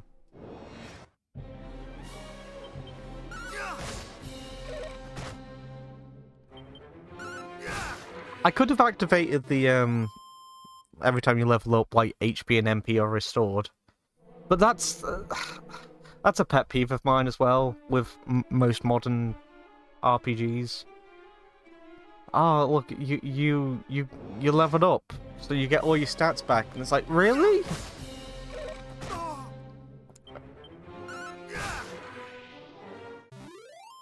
I mean, okay, but I feel like that's... I don't know. It's like someone shoving a lollipop in your mouth going, ah, you're such a good fella. And I'm just like, please stop. I can handle myself. It makes you more wary of encounters. Like, I can't use magic at the moment, so I'm having to rely on just attacking. More leather armor.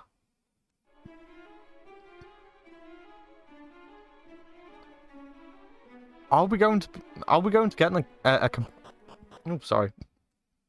Are we going to get a companion at some point? Because I feel like that we're a chunk of the way through this game now.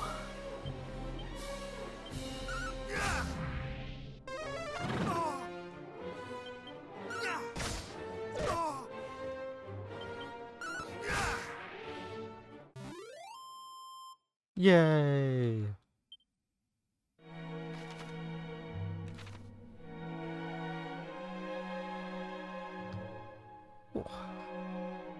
Be interesting to try out Dragon Quest 2 and 3 when I'm done with this.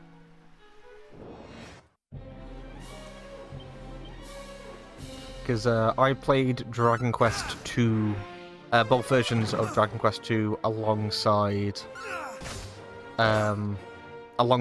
Dragon Quest 1.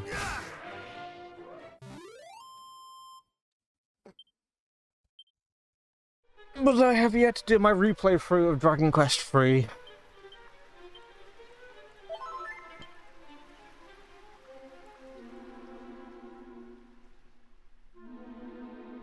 Right, hello everybody.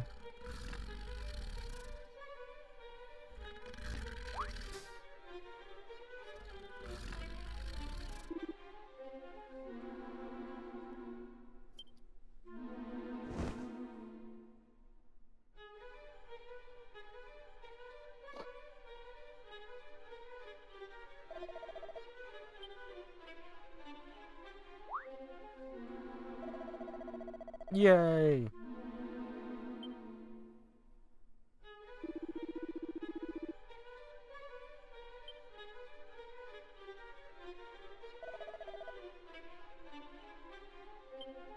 Oh, blimey.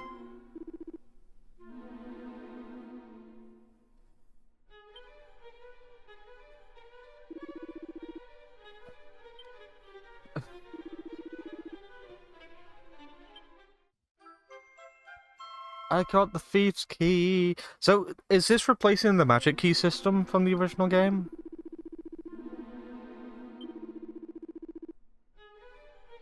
Because that's yet another resource that you had to manage.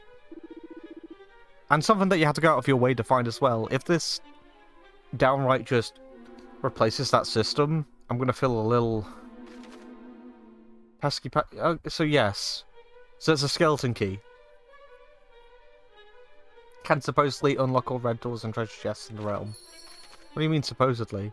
Okay, so what's our new objective, video game? Find clues about the fairy leader's whereabouts.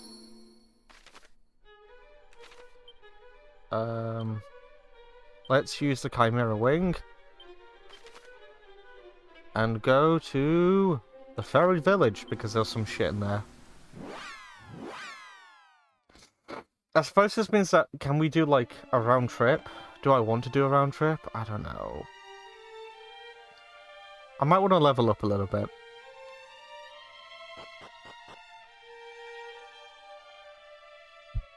So it's in this. What is it? Fairy foil. Equipment. What's the damage difference?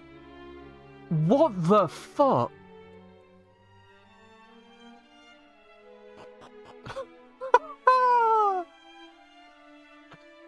Okay. Okay.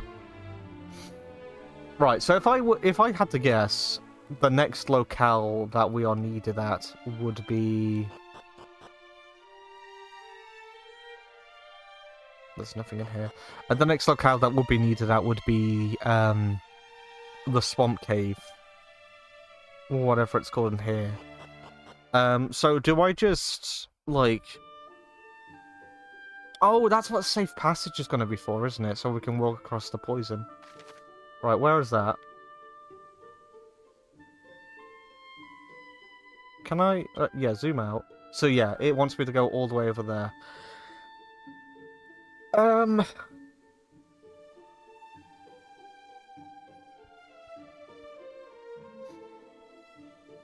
Do I get in a few levels before I do this? I mean, I'm using a Chimera Wing as it is. We'll go to Cole first, because then, at the very least, I can rest up, you know, get my MP back.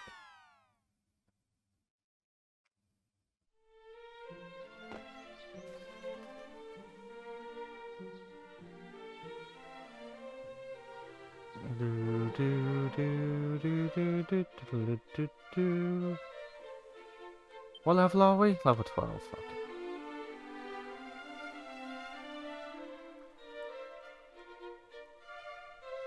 Okay. Let me in!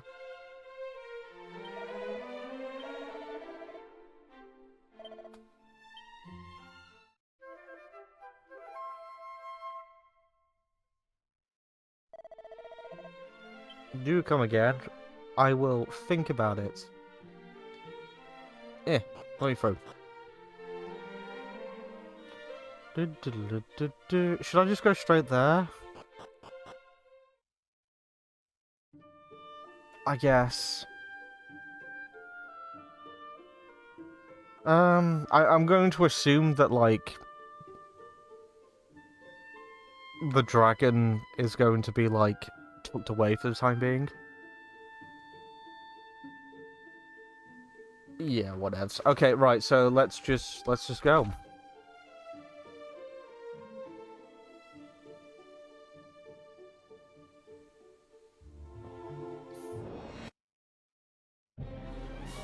Hello, fellas. Right, I've got a big sword, so...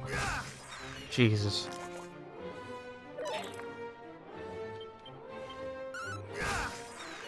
You want to call for backup? I'll take you all on. Oh yeah.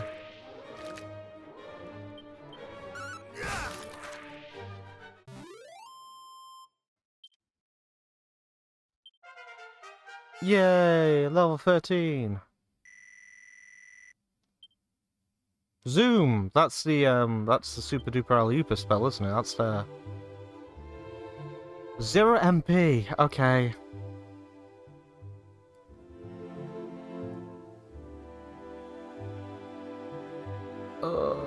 Do I want to do like a quick a snoop bout?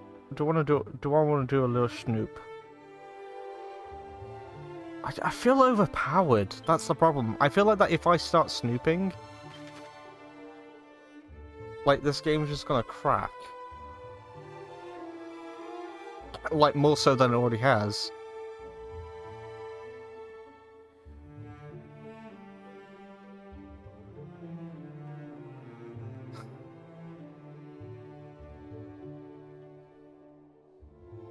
Yeah, no, I'm not. I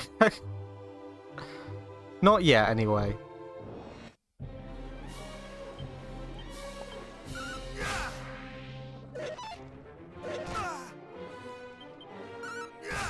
Kill. Kill. Kill. Right, what? How? We've been leveling up, like, quite fast. How? 1,000, okay.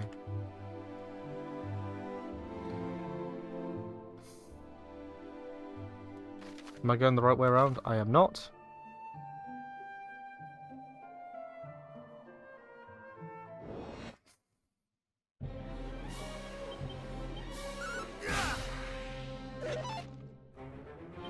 And...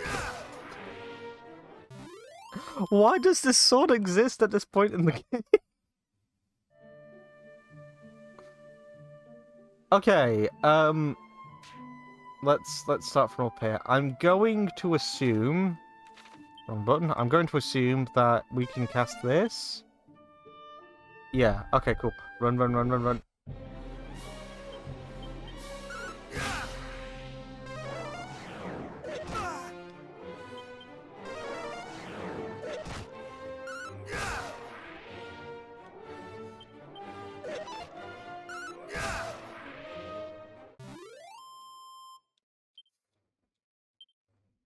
Did that undo it?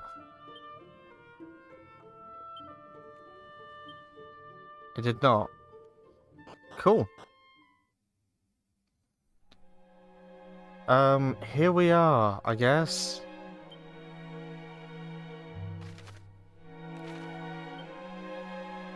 Right, ability, knows your treasure.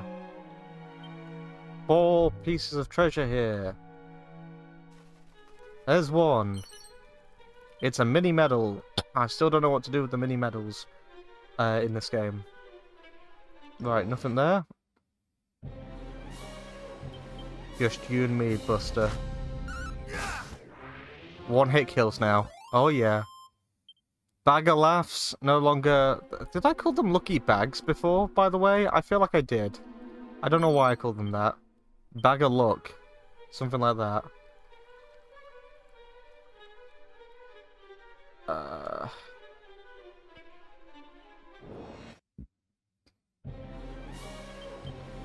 Big boys. Fat rat. I wish I could target specifically, you know, instead of just generally. What's inside the pot? Strong medicine. Huzzah. Is that 1 to go?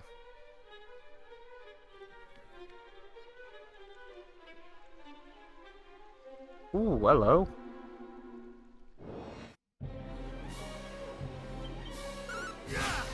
Okay.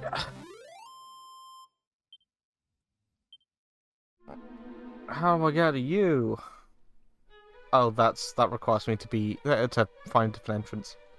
So that's where the dragon is, by the way, to the right.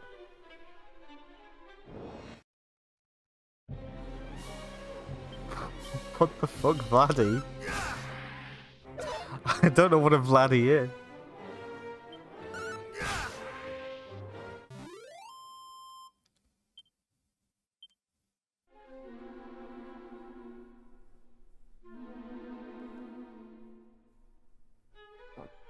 Oh, yes. More things happening to other characters. Find a clue to the princess's whereabouts. She's to the right. She's behind that rock.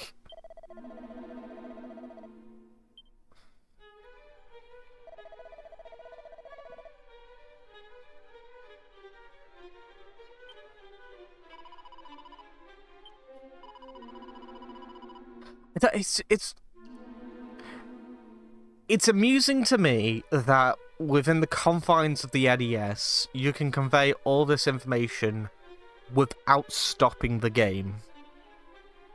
And to the player as well.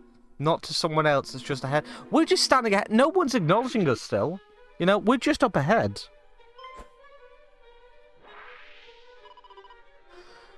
Just really think about this point.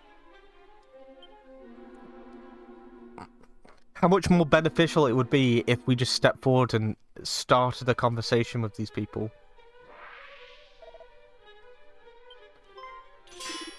Ah, yes. Okay, fair. Fucking fair. Yeah, it does seem like you owe yourselves to me again. Yeah, big old debt time. Right, can you guys be my companions? We fight the same. We must needs take help where help must be found. Are you guys actually going to join me?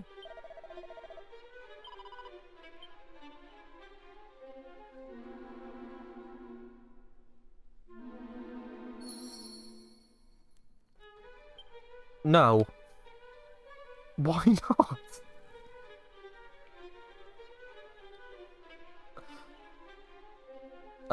Blue door. Can we not open blue door? Okay, so they've done it by keys. Like, so you need a specific key for it. Okay. Blue! Right, what's in this? An iron lance. Oh, awesome. I've always wanted an iron lance. Can I walk around this? No, I can't. Okay.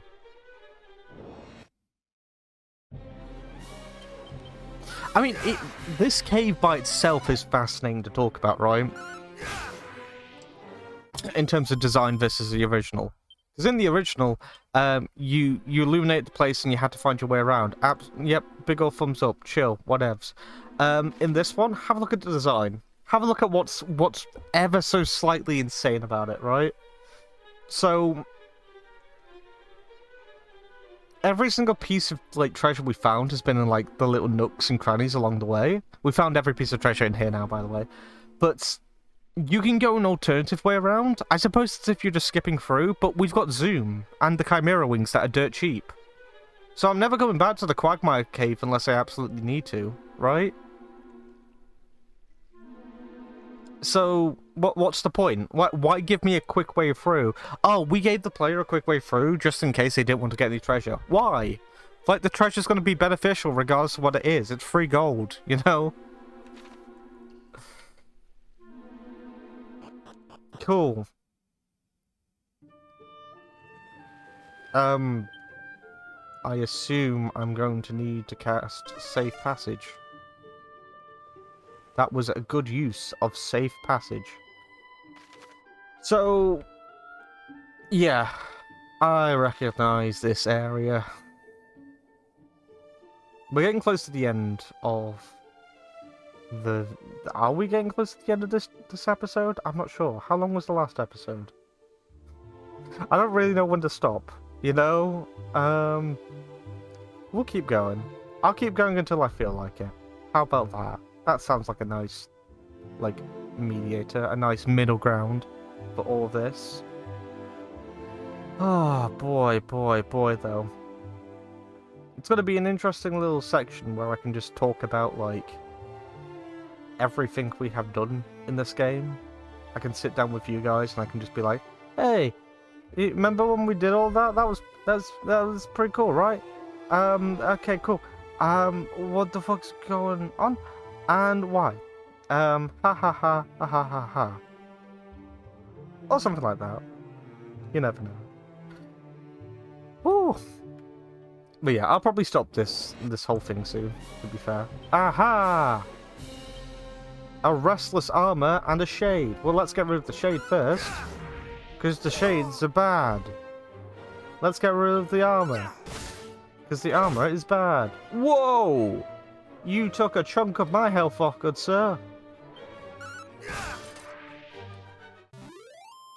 That was kind of intense, actually. Why did you 0 to 100 it like that? You know, if you're gonna make things difficult, fine, but have you not heard of, like... I don't know, like, gradients? Like, just doing it gradually? Where are we? What is this? What is this whole area? Interact? Oh, okay. No fucking way is that it, actually. Do I have to wander around and hope that the A prompt appears a few times? There's a barrel. What's in the barrel? A seed of agility. Free agility, okay. What's in this one? Whatever that is. Might as well use the seed of agility. What is this? Confuse a single enemy. Okay. Anything here? I'm gonna take all that as a big resounding no. And, we'll move on with our lives.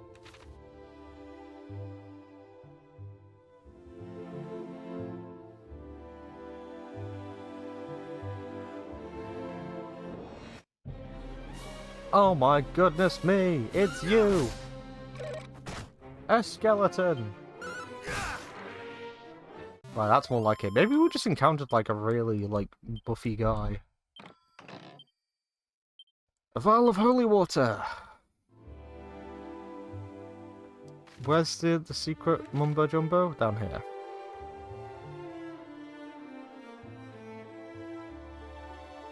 So it cannot be missed. What's in here? An old man? Yeah, I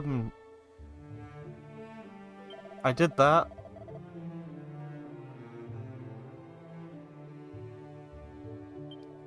Okay. But I did that.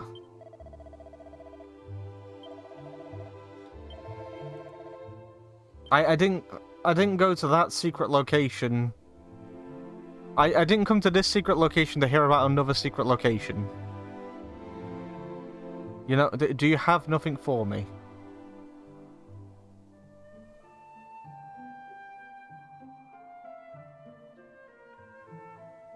Is there actually nothing here? Was this entire thing just to tell me that... Yeah, this entire section here was just to tell me that there was another secret location that we have already been to. Awesome! Oh, thanks, game. That was great. I needed that. Yeah, You imagine walking into a building and just being like, I don't know, into a building marked hotel. It's like, oh, I really need to get into a hotel. Goes into the building marked hotel. Then they're like, oh yeah, the hotel's next door. And you're like, what do you mean? What do you mean by that? It's like, the hotel is next door. And you're just staring at them going, what, but you say hotel. You're a hotel. And they're like, no. It's next door. We might have to bail. Oh god. I might have to level up. What is this? Is this a video game? We're getting into glass cannon territory again. This has happened with so many other games, where you just get to the point where it's like, I can dish out so much damage, but because you have conditioned me just to kill everything in one hit, I don't really care much for my own health. Either that, or that was a bit too far for our own good.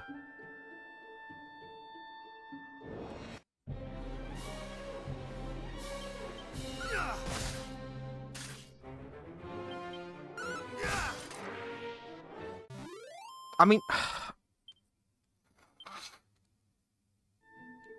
we can head back to the sand area because I assume that that maybe I haven't gotten everything that was there. Like, as long as I go in here, I should unlock this place, right?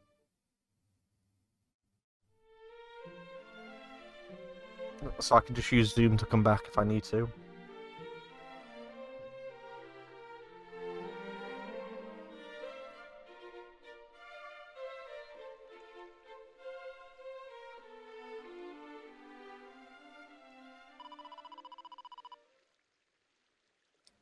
Yeah. By the way, they did not rely on me for anything during this. Is he dead?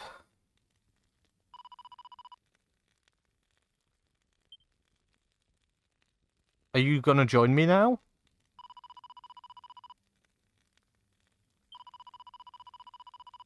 Because I don't know. There's something interesting about, like, you can do something with this character, right? There's an ambulance coming through. I just don't know which direction, whether it's coming towards or away. Are you going to join us? Again, the original game didn't have companions. I'm fine with that, but if I am going to have a companion, I would need some depth behind you, please. Because you're going to be following me about, and you're going to be talking on my behalf, probably. And you'll have a story arc and all that sort of stuff.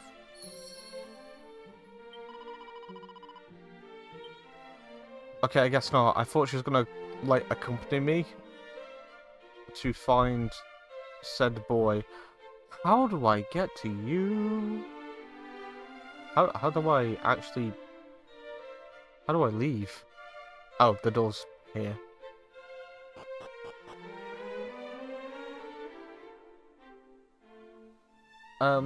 Cool. There is a chest around the corner, though, and I want to investigate. I should also look at the equipment here. That's a blue door, so we can't go through there. We're going old video game rules here. Okay, what's in here? It's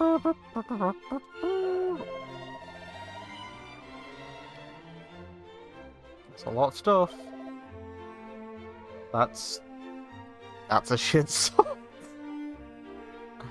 Leash Augusta wins on a group of enemies when used in combat. So, that's the trade-off. But no, I'm good, thanks. Light shield. Seems good to me. The magic armor. Right, the magic armor in the original game would heal you by one. Would it heal you, like, for every 4 steps? It would heal you by, like, 1 HP, something like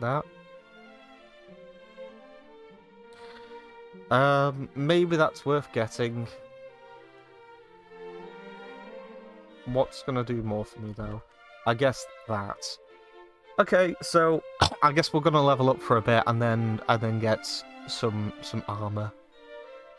There's no real reason for me to not get the light shield at this point.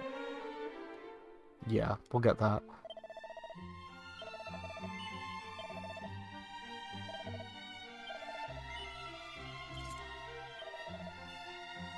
I keep, like, being semi-tricked into thinking that I'm gonna get a companion in this game. Because we've got to be, like, close to the halfway mark, right? I'm not expecting this to be a long experience. The original game's quite short when you cut out all of the repetitive encounters. Doors be fine craftsmen to a fellow, but they're stubborn little rat bags and none too friendly neither.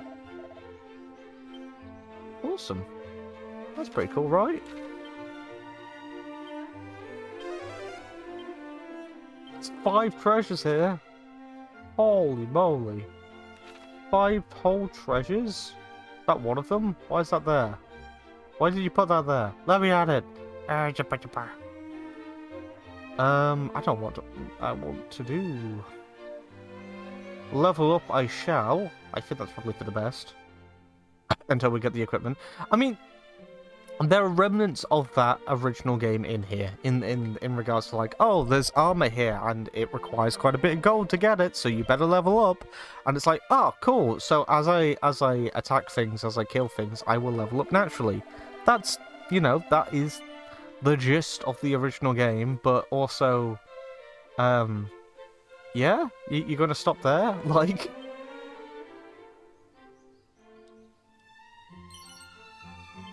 it's cool that it's a bit reminiscent of the original title, the fact that there is something that's so expensive that you have to stop what you're doing and grind out for it.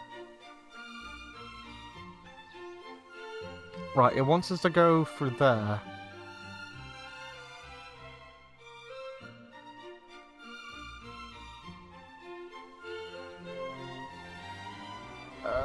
I guess I'm just gonna poke and prod my way around for a bit. Hello? I'm just a bloke, just grabbing shit, really. Don't have to mind me.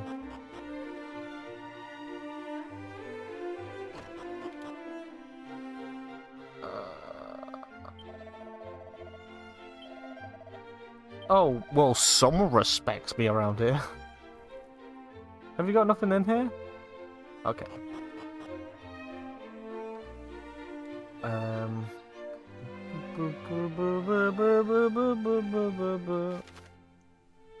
Having a look at the town properly.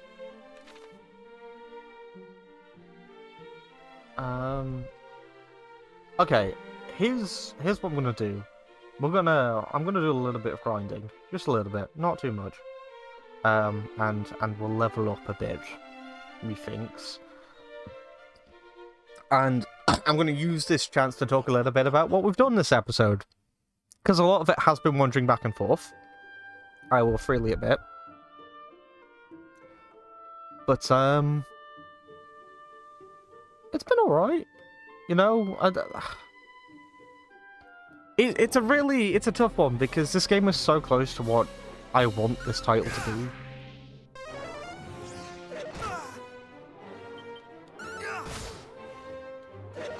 Because the pointed out again, like with the original game, yeah, I know that people say that like, oh, the repetitive fights, having to do the same few fights over and over and over and over again, like the fact that they did like the XP boost in the Super Famicom remake, it should be a sign that like, you know, things were going to go in the direction of this game at some point. And I would agree with you, but with those NES RPG titles, as I have said, a lot, like, the big old thing surrounding those games was that you play them to do the turn-based combat. You know, you did them to spend hours and hours and hours just... It's like Tetris, in the sense that you're sat down and you're playing a turn-based RPG. That's why you're playing the... that's why you were playing a game like the original Final Fantasy or Dragon Warrior. The story was there, it's thinly layered, but it really came second to everything else that was happening. And for what story that was, it's not like it wasn't interesting. It did involve the player quite a bit. It did encourage the player to wander about and explore and talk to people to figure out what was going on. That's something that you don't really get too much anymore. Let's wander back. Let's go to the big old deserty desert. Because if I miss something there, then we can just quickly amend that.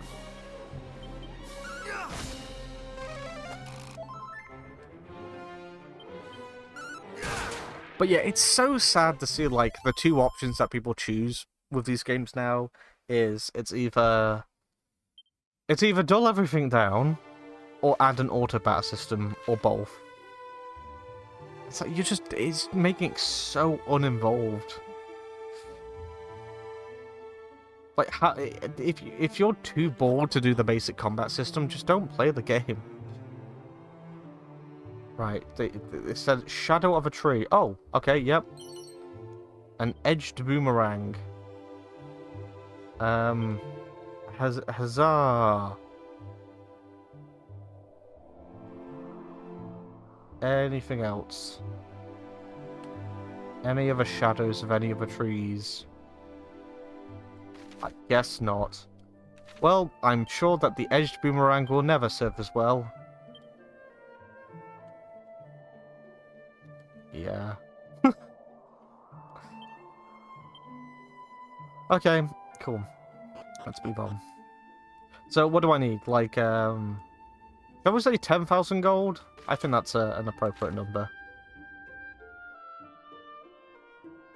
Because that way we can get the magic armor set. Kill the fat rat.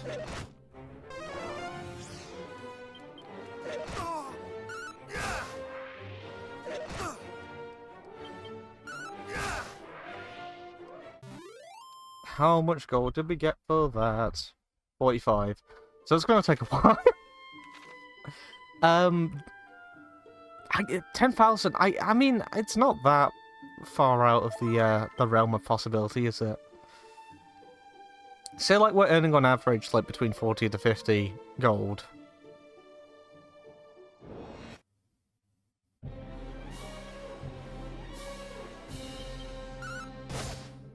No, sorry. Oh god, yeah, it's gonna take a while. I won the armor set though.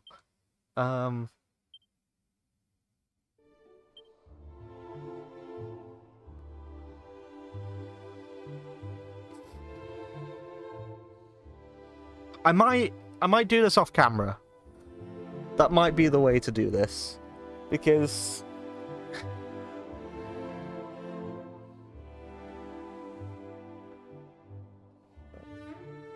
it's kind of making me think that I should have that much gold on my person at this point, because that's what the original game did. Again, you went to a town, you saw an expensive piece of equipment, and you'll be like, okay, cool, I have to save up for it. That's what I have to do.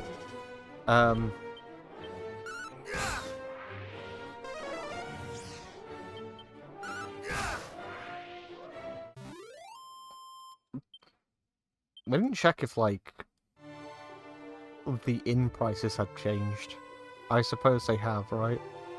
Right, let me just quadruple check how much this gold... how much gold is required.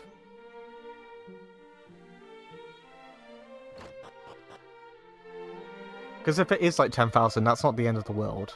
That's just a little bit of time to grind away. So yeah, okay. So technically speaking, I need 8,800 gold, which will take time, but that's doable. Can I sell anything now? None of, like... Okay. That's a few battles out of the way with. I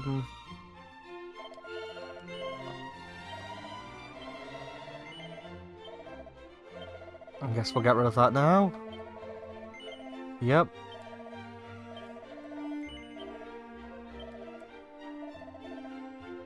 Do we have anything I can sell in here? The prayer ring, I guess. Yeah, I mean, I'm not going to use it.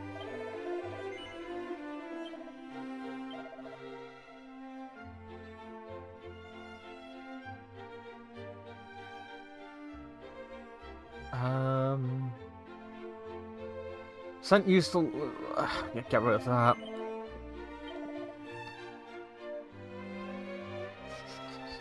Restores magic. I guess we'll keep a hold of that just in case. Chimera wings, I actually... I don't need them anymore, but I'll keep a hold of them because it's free. Confuses a single enemy, get rid of that, don't care about that. Tangleweed. Reduces the group of enemies' agility. Do not care about this. Because our agility is shooting up bit by bit. I can't see a reality where I'm ever going to use holy water.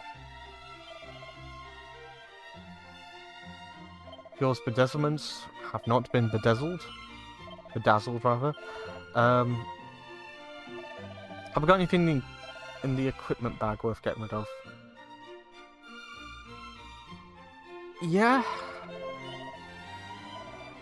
Boomerang, yeah. The choker. Most definitely, actually. Let's. Whoa! What do you mean? Items are just kind of few and far between. Is there a need for this? Like, will I explode if I sell it? Because that's why it costs as much as it does, right? But I'm not going to use it. I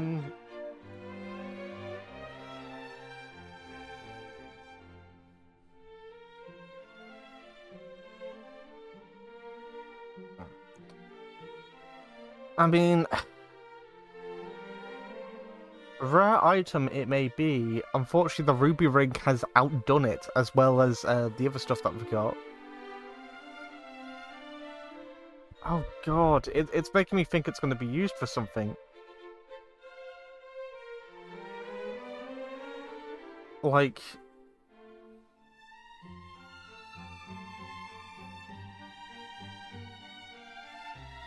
And it's also, like, cursed, isn't it? Is it cursed? Am I going insane? I'm getting rid of it. Am I?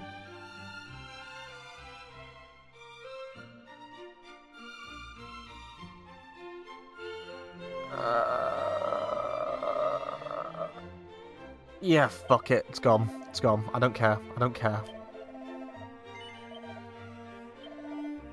Zombie male, what's this? Inauspicious armor that saps the wearer's HP with every... Fuck that. Yeah, no. That's gone for sure. Like, Jesus.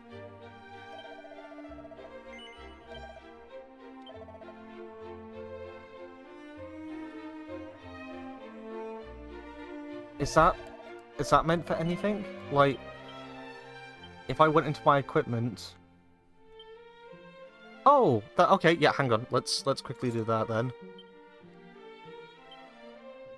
Cool. I would like to sell the rest of my stuff then. Everything that's not equipped. So yeah, get rid of that.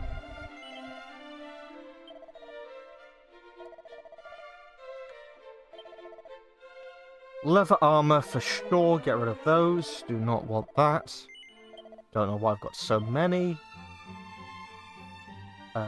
Cursed wig that's constantly confusing the user. Nope, no fucking clue why that exists. I know that you can remove curses, but also, like, the stats just aren't worth it. A hardy headcloth that does a decent... nope. Get rid of that. Get rid of that leather suit. Just sell the rest of the shit, actually. Like, fuck that, fuck that. All that's gone. So that's on a hefty amount. What else can I sell? Let's get rid of this. Just to bring us closer. Ooh. Unsealant. I'm sure we'll be able to purchase it somewhere at some point when it's needed.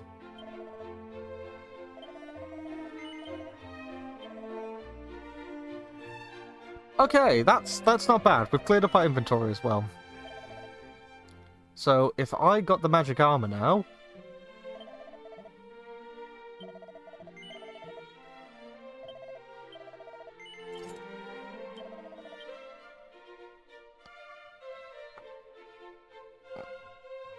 right, what else do I need? The iron helmet, which is 1,100. Well, we can sell the garish goobly goos now, can't we? It's the official term for it, by the way. Which should get us what we need. Okay, so cool. I've just bypassed grinding for a little bit. That's beautiful. I don't want to sell anymore. Yeah, I want to buy... I'll take your entire stock. I want to buy the helmet. Which means I guess I can sell the hood as well. So... the fur hood... Okay, awesome.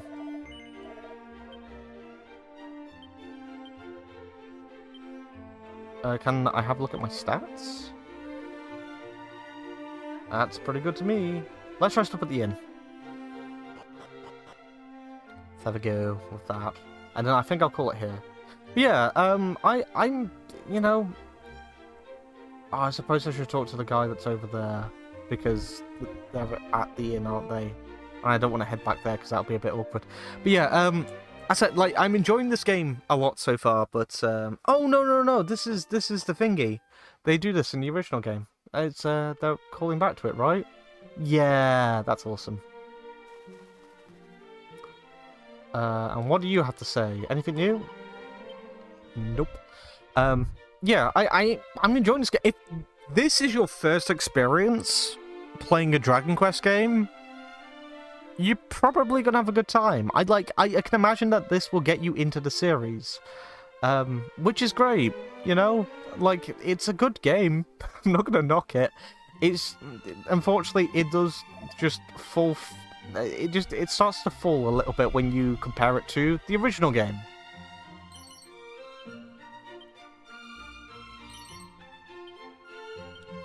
But it's that real mixed bag where it's like, it's not that it's doing anything particularly wrong, it's just sort of misunderstanding what made that game the way it was in the first place. I would say that this will probably end up being objectively better, but...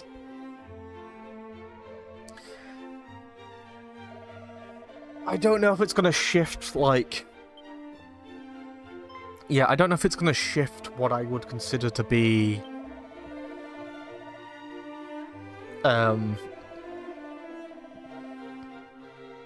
my choice of game, my preference,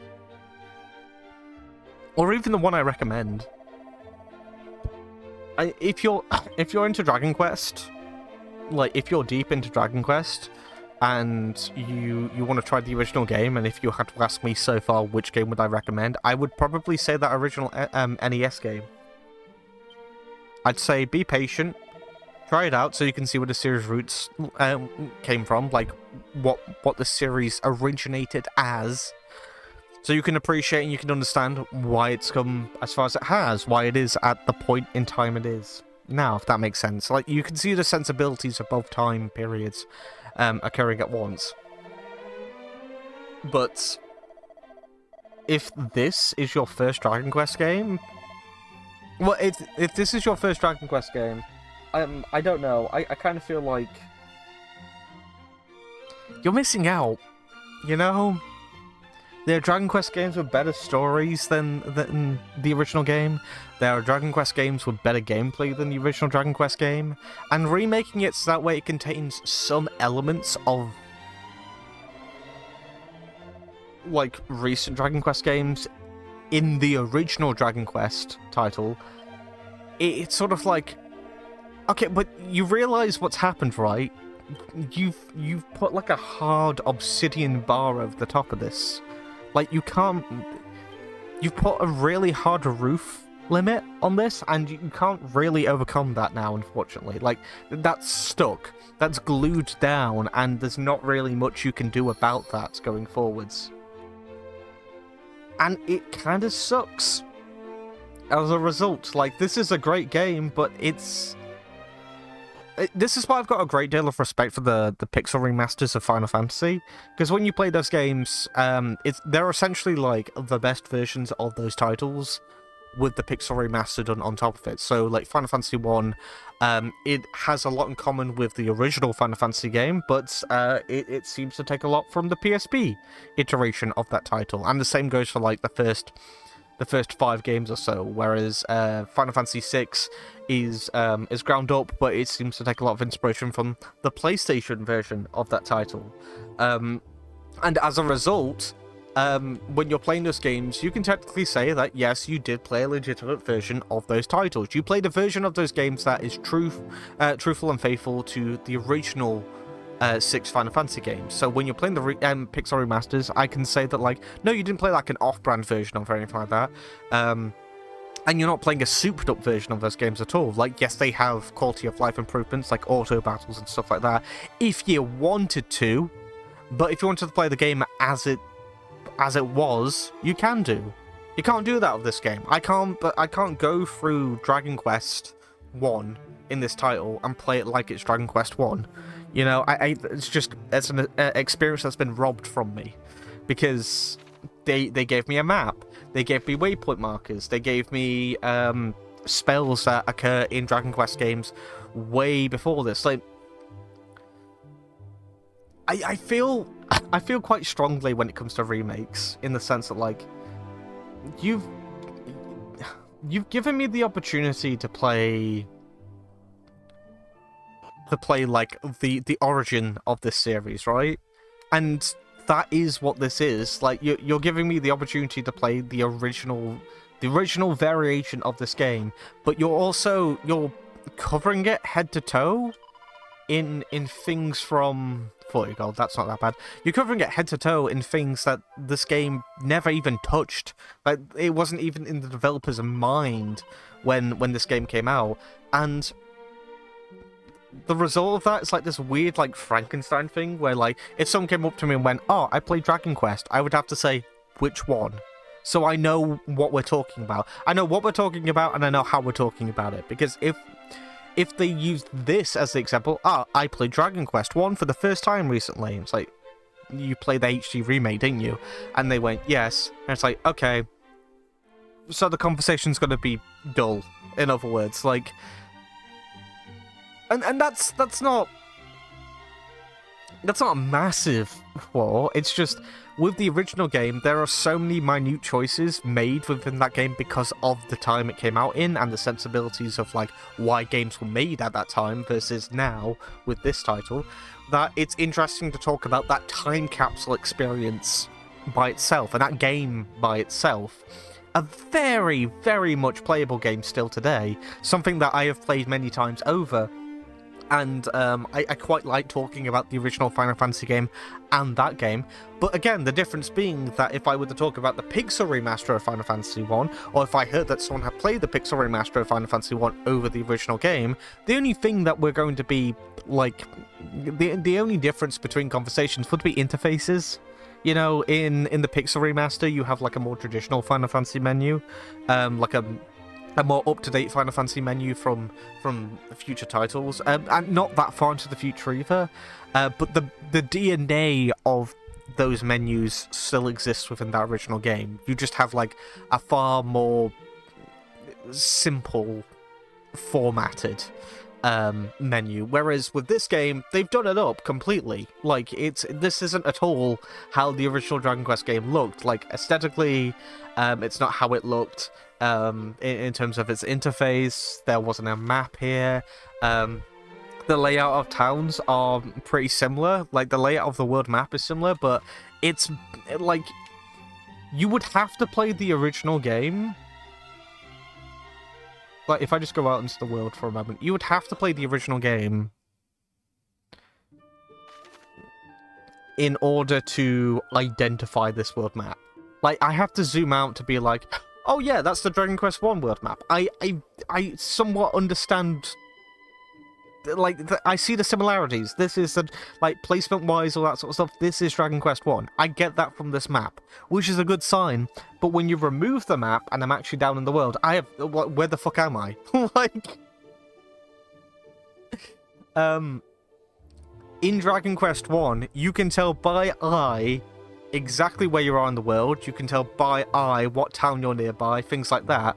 And you can work your route. You can work your way all the way back to like different locations at a given time. It's not that hard to do that in the original game. In this game, if I was blindly plopped into a location, it would take me a moment, just because there's so much going on, like information-wise, visually. I would have to take a hot moment to be like, oh shit, right, I'm there. Okay, I can work with this now. But it's almost instant with the original game, and that's largely because they've done it up here. Like, this game looks gorgeous, there's a lot more detail going on visually, but because there's a lot more detail going on visually, my brain has to buffer for a moment to read what's happening on screen. Narrative-wise as well, like, we're being introduced to a series of different characters and being given a bit more of an excuse. Like, we're being given more stakes to go to individual locations in this game than we did in the original Dragon Quest game. The thing is, in the original Dragon Quest game, it was an adventure, right? I wasn't just behind a series of adventurers constantly throughout the game. I wasn't just on the toes of Greylin's guard throughout the entire game. You know, I was going from town to town because the world was in danger, and I had to try and piece together how I can stop it. I'm not being told how to stop it. Events aren't spontaneously happening in front of me very conveniently to point me in the direction of things that will help me stop it, or that will give me more information on how to stop it. I'm going from town to town to talk to people, and they are going, oh, you know, this incident happened nearby in this other town, off in the distance. There might be something of value there. Like, they talk a lot about, like, a smithy in one of the towns, for instance, and it's like, oh, there's probably some really good armor there. That'll help me on my adventure. So you go over to that town and realize how much the armor is. You grind up like a job, you know, like the knight you are, like the freelancer you are. You grind so you can get enough gold, and naturally you level up appropriately for the area. So you buy the armor set, and then you find out, oh, there's a piece of equipment, or there's something of note in this other area that you might like want to investigate. It's like, oh shit, awesome, yeah, I'm gonna go over there and investigate that then. Cool, thanks for the tip, random passerby. And then you go and do that. You know, you're just asking questions as you're going. You're traveling throughout this world very naturally. Like, you are going from town to town, asking about things, you're being told little tidbits here and there, and then you're just moving about the world, well, again, like, naturally. In this game, on the other hand, I am being narratively thrusted from one location to the other, and it's in a similar way to the original game, in the sense that I'm going to all the same locations in all the same orders, for sure, but I feel like I'm on a leash. You know, all I have to do is go into the menu and be like, oh, it's there. Like, that's where I need to go next. And you see at the bottom left, oh, show objectives. So if I push that, okay, that tells me where to go. Then you've got hide icons. Okay, I'll push that. But why? Why would I do that? You've told me where all the things of importance are. I might as well do it. You know, it's a convenience feature. That's it. In video games these days, we'll get convenience features which will tell you or point you in the direction of how to do something or how to gain something, and the result of doing said thing means that there's less time thinking. You know, oh, why am I going off to that cave? Oh, because there's a marker on it. Okay, yes, but why are you going to that cave? Oh, because there might be something to help. There might be something to help this random character that I keep bumping into out. Okay, do you care about that character? Well, not really. They just keep, like, appearing. Like, it'll be bad if I didn't help them out. Okay? That seems quite weak as a reason to go off there. Like, are you sure you want to risk it to go in that direction? Meanwhile, you go back to the original Dragon Quest. Why would I go to that cave? Why would I go to that cave whatsoever? Oh, because I was pointed there by a civilian. They said there might be something there. I bumped into a sage in a cave, which I now sounds convenient, but I went into a cave, or like a sanctuary, found a sage there, and he said, oh, I'll give you this really cool item if you go off to this other cave and get this other cool item. You think you can do that? Like, oh, yeah, sure, let's give that a go. I'll do that. It's... Everything in Dragon Quest 1 is framed to be beneficial towards the player, which motivates the player into exploring and doing these things. In this game, on the other hand, everything is being framed, like, around other characters outside of us. You know, why did we go deep into the initial cave? Like one of the initial dungeons in this game with Robin Hood. Why did we do that? Oh, because one of his friends was in danger, so we should do that. Okay, cool. But what's in it for me? Like, well, isn't that a selfish way to think? It's a video game, you know. Like, if I'm being promised with good loot, then I want to do that. Oh, well, he promised you the thief key. Okay, so what's the thief key? Oh, well, it unlocks every type of one color. You know, it unlocks a door or a chest of every. It unlocks every door and chest of a specific color. Okay, so like the magic keys in the original game that you could buy, that you had to go out of your way to find. So when you got that, you could look at those obscure, like, weird-looking chests and interact with them. Well, yeah, but we told you that you can't get through these doors without this key. Yeah, you did tell me, didn't you? Why the fuck did you do that? Why couldn't I put 1 and 2 together by myself? You know? Where's the mystery? Like, surely that's a cool little thing. It's like, oh, I've got this key. Oh, this key unlocks certain doors. Oh, shit, those doors. And said, no, I got a prompt. I got a tutorial prompt in my face in this game telling me, oh, this door will open red doors and chests. Okay. Why couldn't I figure that out by myself? Why couldn't I have tried that by myself? Why did you have to tell me? This game isn't big. It's not going to be particularly long. Why did you stop the game to tell me something like that? Like, you informed me how this works. And instead of letting me figure that out by myself. That's a cool little thing. You know, I got this key. Oh, there was that locked door back there. Maybe I could try that locked door in that previous area. Okay, goes back there. Unlocks the door. Oh, shit. It worked. So maybe this will work on other doors like this. Oh, I better go around the place again and check things out. But no. Like, instead of that, the game's like, oh no, this is what this is meant for. And you'll probably get more keys like this in the future. Just fuck off! Let me do it myself. You were so close. Oh, you went through this cave? Oh, did you know that there might be a dragon in this cave? Do you know how you encountered the dragon in the original Dragon Quest game? You bump into it. If you take a wrong turn, you encountered that dragon. You can fight the dragon then and there, but that dragon's just there. Like, there's no, like, it's very unceremonious, but when it appears, it's like, oh shit, I need to take down the dragon. I need to figure out how to do that. Oh god, it's powerful. Okay, if it's this powerful, then I'm gonna have to start leveling up. I'm gonna have to wander about and look for equipment or something like that. So you're giving some motivation to continue on forwards to look for equipment to head back to fight the dragon. Awesome.